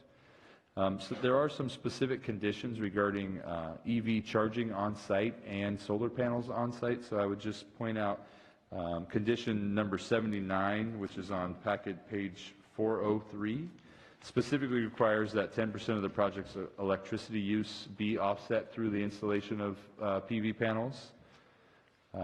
Further, conditions 75 and 76 require the installation of electric vehicle chargers as are shown on the site plan, including one minimum of one to serve the commercial building. With regards to the tree preservation and identified numbers on the planting plan. So staff doesn't have a absolute answer as to why there's some discrepancy. If you look at the proposed landscape plan, there are a number of larger trees than 15 gallons, some 24-inch box and some 36-inch box. Typically, there's ratios incorporated into the tree removal, the tree ordinance, which includes replacement ratios, and as you increase the size of those trees, it counts a greater number of individual trees, so that could have been the case. We also, in looking at it, identified that that had been revised, and so potentially the original analysis wasn't based on the most up-to-date information. However, staff can and will ensure that the tree replacement and mitigation requirements are done in keeping with the requirements of the city. And if you look at conditions 82 through 84, but there's a number of sub-requirements, and then 85 through 88, which address landscaping. Those begin on packet page 403. There's a number of requirements regarding tree preservation and mitigation for tree removal. So those have been included into the project proposed conditions of approval. Currently, the setback from 116 is identified as approximately 50 feet. That's because the 4-lane highway hasn't been improved. Once the 4-lane improvements are constructed, that would cut down to between 20 and 30 feet. We don't have a set number because we don't have a full-size plan that we can scale, but there is a significant setback from the edge of the highway to those buildings and the seating areas, which staff did identify as being an important amenity. However, we do recognize the concern over parking, and absolutely will look for opportunities to provide more parking if the commission chooses to condition the project to do so.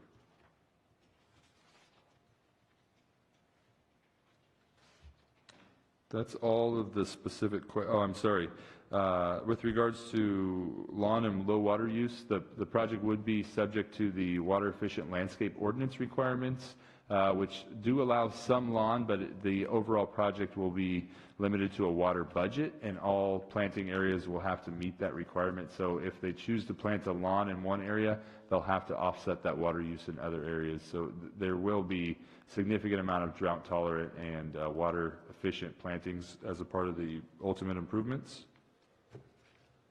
And then with that, I'm going to turn it over to Ms. Irvin to talk about some of the CEQA questions. Thanks, Noah. I just wanted to provide some clarification on the comments that were raised regarding tiering and the statement about some of the statements regarding EIR being desired for this analysis. So on the tiering item, tiering is a tool that's specifically identified under the CEQA guidelines to allow a way to streamline and sort of have an abbreviated discussion, because the discussion or the impact or the assessment has already been conducted in a prior environmental analysis. So tiering works when you have a programmatic EIR or another EIR that covers a certain element of the project. So in this case, this project tiers from the general plan EIR that was recently certified a couple years ago, and it also tiers from the South Sonoma Business Park EIR. And the reason it does that is twofold. There was two addendums done to the South Sonoma Business Park EIR starting in 2003, where there was a number of widening for Hellman Lane, Alder Avenue, and so because Alder Avenue is directly tied to this tiers from that addendum. And then also, subsequently in 2006, the second addendum to the South Sonoma Business Park was taken, and that identified the improvements along Highway 116 for the ultimate widening of that roadway. And again, this has frontage on that roadway and has relevance because of that nexus there. So it does not in any way take any shortcuts or have any abbreviated discussion. As you can see, it's a very robust analysis that goes through each of the environmental checklists and provides additional context under today's condition, but it does, for purposes of reference, make note that there are these other documents that are relevant. And so that's the kind of the whole point of tiering. And then in terms of the statements about having an EIR for this project, an EIR is really triggered when you have a significant and unavoidable impact. And we went through the initial study checklist, looked at all of the impact criteria, and none of those rose to that level. And there's a couple of comparisons I can make between why an EIR was required for the South Sonoma Business Park and why an MND was determined to be adequate at the staff level for this assisted living project. And it's also important to note that the context of the site is one where there have been past uses.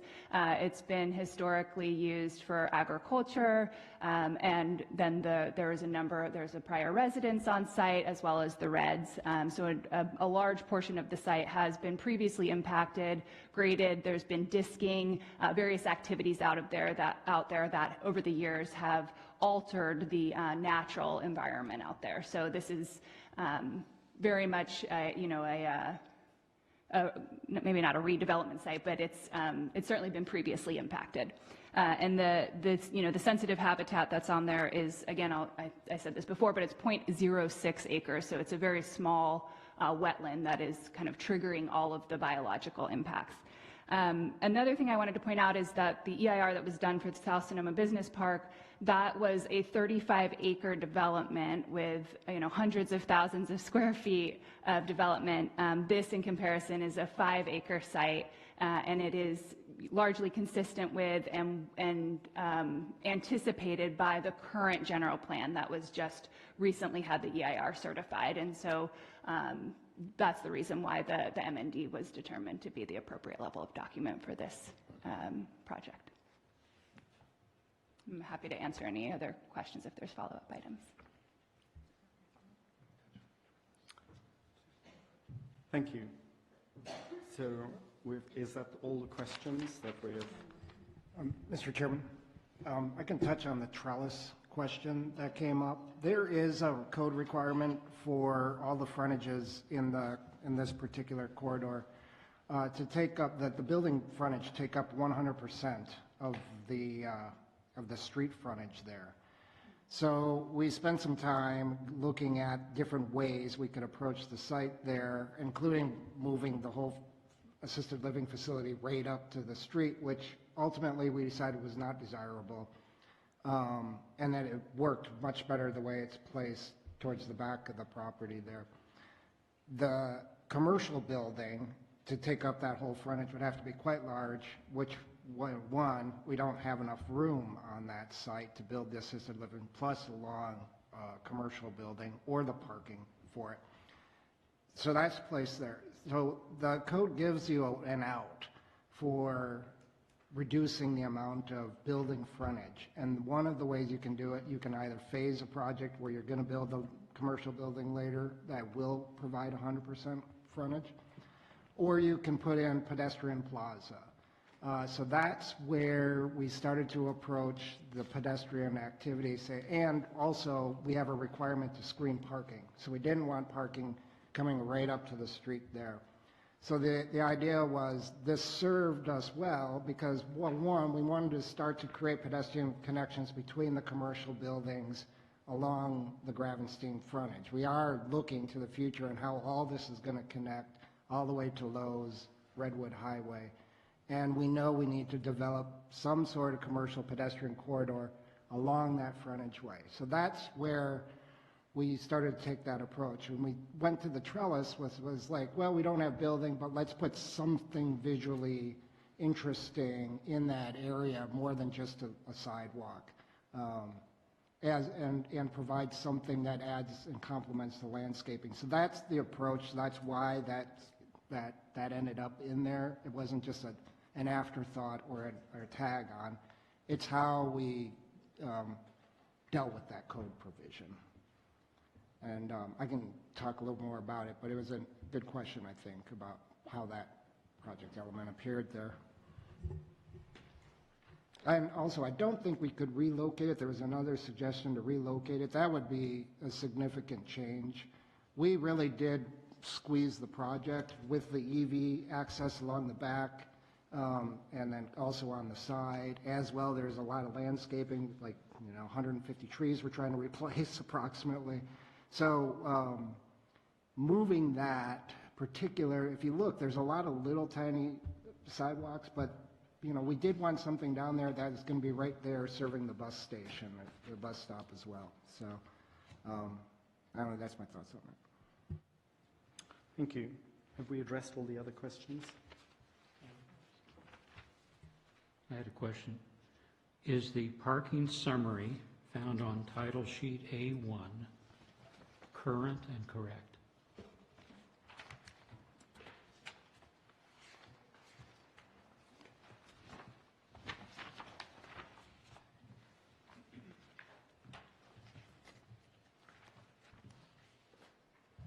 Yes. So all the discussion about parking is moot if we have hit the requirements, is that correct? The parking that's provided meets the requirement, that is correct. Thank you.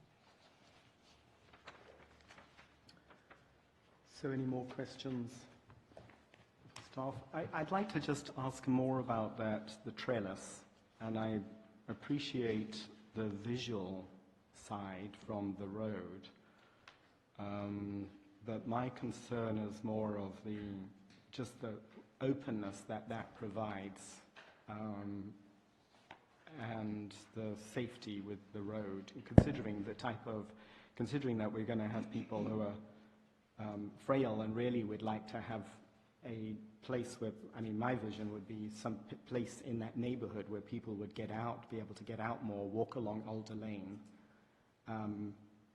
And so it just doesn't seem to work too much, that idea of having benches along there. I like the trellis as a visual sort of break, but what did you come up with in terms of safety and pedestrian? I don't think really in the pedestrian plan we've considered this as a source of places. This is a new thinking about this being a place where people would walk out from. And well, it's 30 feet from the roadway. That's not a substantial amount. but it's still, you know, you're not right on the road's edge there where those particular benches are.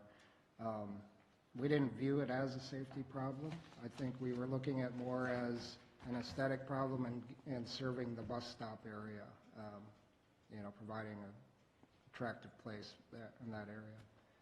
I think that's about all I can say on that. And then Alder will have its street side improvements with the sidewalks and the bike lanes. Actually, no, I think just sidewalks there. Okay, thank you. So shall I close this and bring it back to the committee, or is there any more questions for staff?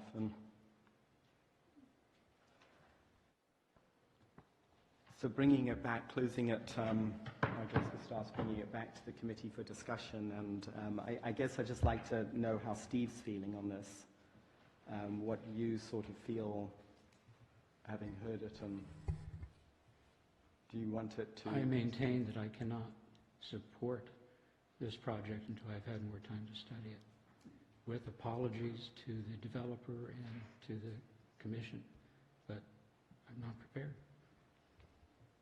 Okay, thank you for that input. And I'd like to then move to continue this this topic, this agenda item until our next meeting.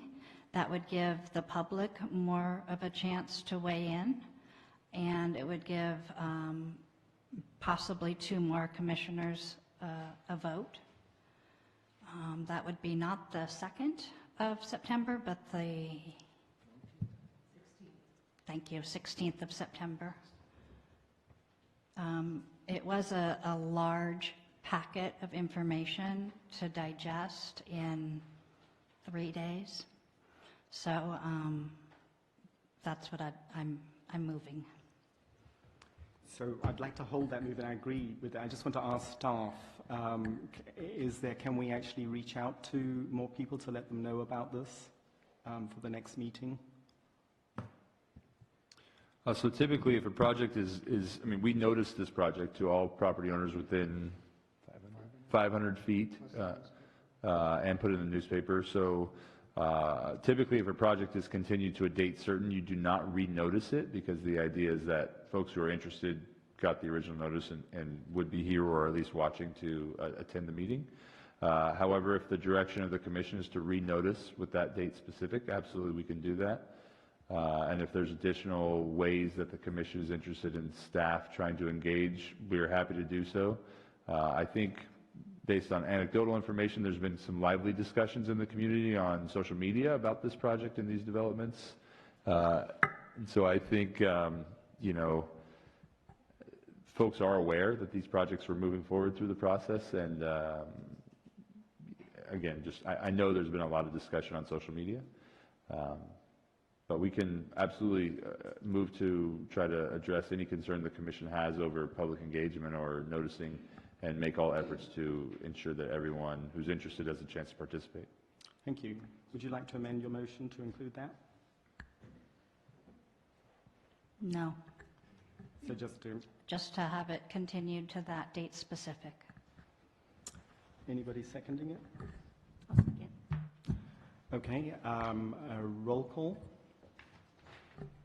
Commissioner O'Nines? Yes. Commissioner McKinney? Yes. Chair Hancock? Yes. Vice Chair Whipple? Yes. Well, thank you very much. Thank you for the excellent overview, and we'll have the next meeting on the 16th of September, because we have Labor Day in between. Right. And so Monday the 16th. Phew. Well, I certainly appreciate the time to, it's been a heavy lift to.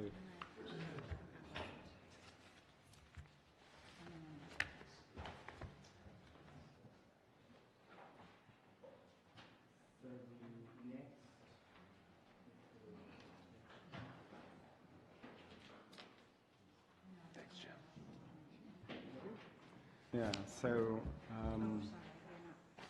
I know we're still going through this meeting here. So we're going on to the next meeting, the next item, which is not on the list, but I guess it's There we go. Reports by staff. Thank you. Just briefly, with regards to kind of public engagement and public involvement, staff is absolutely understanding and aware of some of the concerns that the commission has been voicing with this, and we will look to ways that we can expand our public engagement and early involvement. We're looking at enhancing the amount of information that's currently provided on the city's website about individual projects, ensuring that all projects of any substantial size get a notice of application with a link to the project plans that will be provided digitally to all folks to make sure they have access to that information. Along those same lines, we will also endeavor to provide the Planning Commission with all this volume of information 10 days ahead of the meeting. So we'd like to publish a week before we did with projects of this size and scale. With myself just getting kind of ramped up and working in the department, we weren't able to meet that goal with this project. However, we absolutely will with any future substantial project. So just be aware of that as a commission, and any members of the public listening at home, just know that we will absolutely move forward with trying to get some more time to allow the commission and the public to understand and review the information, because I absolutely understand it's a lot in a relatively short period of time under the current process. Very, very much appreciate that. I mean, I think the hotel project was a success in the way it was initially presented, somewhat informally, but it had a lot of people who got to see it, and people appreciated that as well. This is different, but, you know, having a venue like that would be valuable. Great. So staff will look for a lot of opportunities to do that with the commission and the public both. Just reminding everyone listening at home, the September 2nd meeting is canceled as it falls on Labor Day. So our next scheduled meeting will be September 16th, and we will be rehearing this item at a public hearing, and also listening to the city CIP. So that will be brought before the commission to be reviewed for conformance with the general plan. And then just finally, staff to kind of improve some of the efficiency and look for opportunities where we can use our staff a little bit more effectively. We're looking to move to action minutes for the Planning Commission, similar to how the City Council records their minutes and actions. I'll work with the Secretary to ensure that the information that's conveyed in the minutes is still accurate and obviously tells the record of what occurred. But currently, right now, it's a substantial lift to create those minutes, and frankly, it's kind of an antiquated method of keeping records, given that we broadcast all of our meetings, and it's available for folks to watch and re-watch later if they are not able to participate. So look for those changes coming, and staff's absolutely interested in hearing any more interested changes that the commission has, and when we have a discussion regarding bylaws and kind of some of the other things that we've teed up. With that, that concludes the department report. Okay, thank you very much. And I'd just like to, we didn't get to do this last time, but welcome Commissioner McKinney. Is that how you say it? McCanney. McCanney, I'm sorry, McCanney. It's okay. Welcome on board. Would you like to say anything about? Thank you. I'll keep it brief. I want to reiterate that it's a joy to be a part of this commission. I feel incredibly lucky and grateful that I can sit here and review all this information, ask questions, hear from the public of their opinions, and hopefully alongside this group make some good decisions for our community. So I just want to say thank you again for having me and allowing me to be in this role. Well, after this 2 meetings, we haven't scared you off. I think you've been inducted by fire. So any other commissioner reports? No. And I don't have anything either. So I'll call this Planning Commission on, what date are we, August the 19th, to a close. Thank you very much.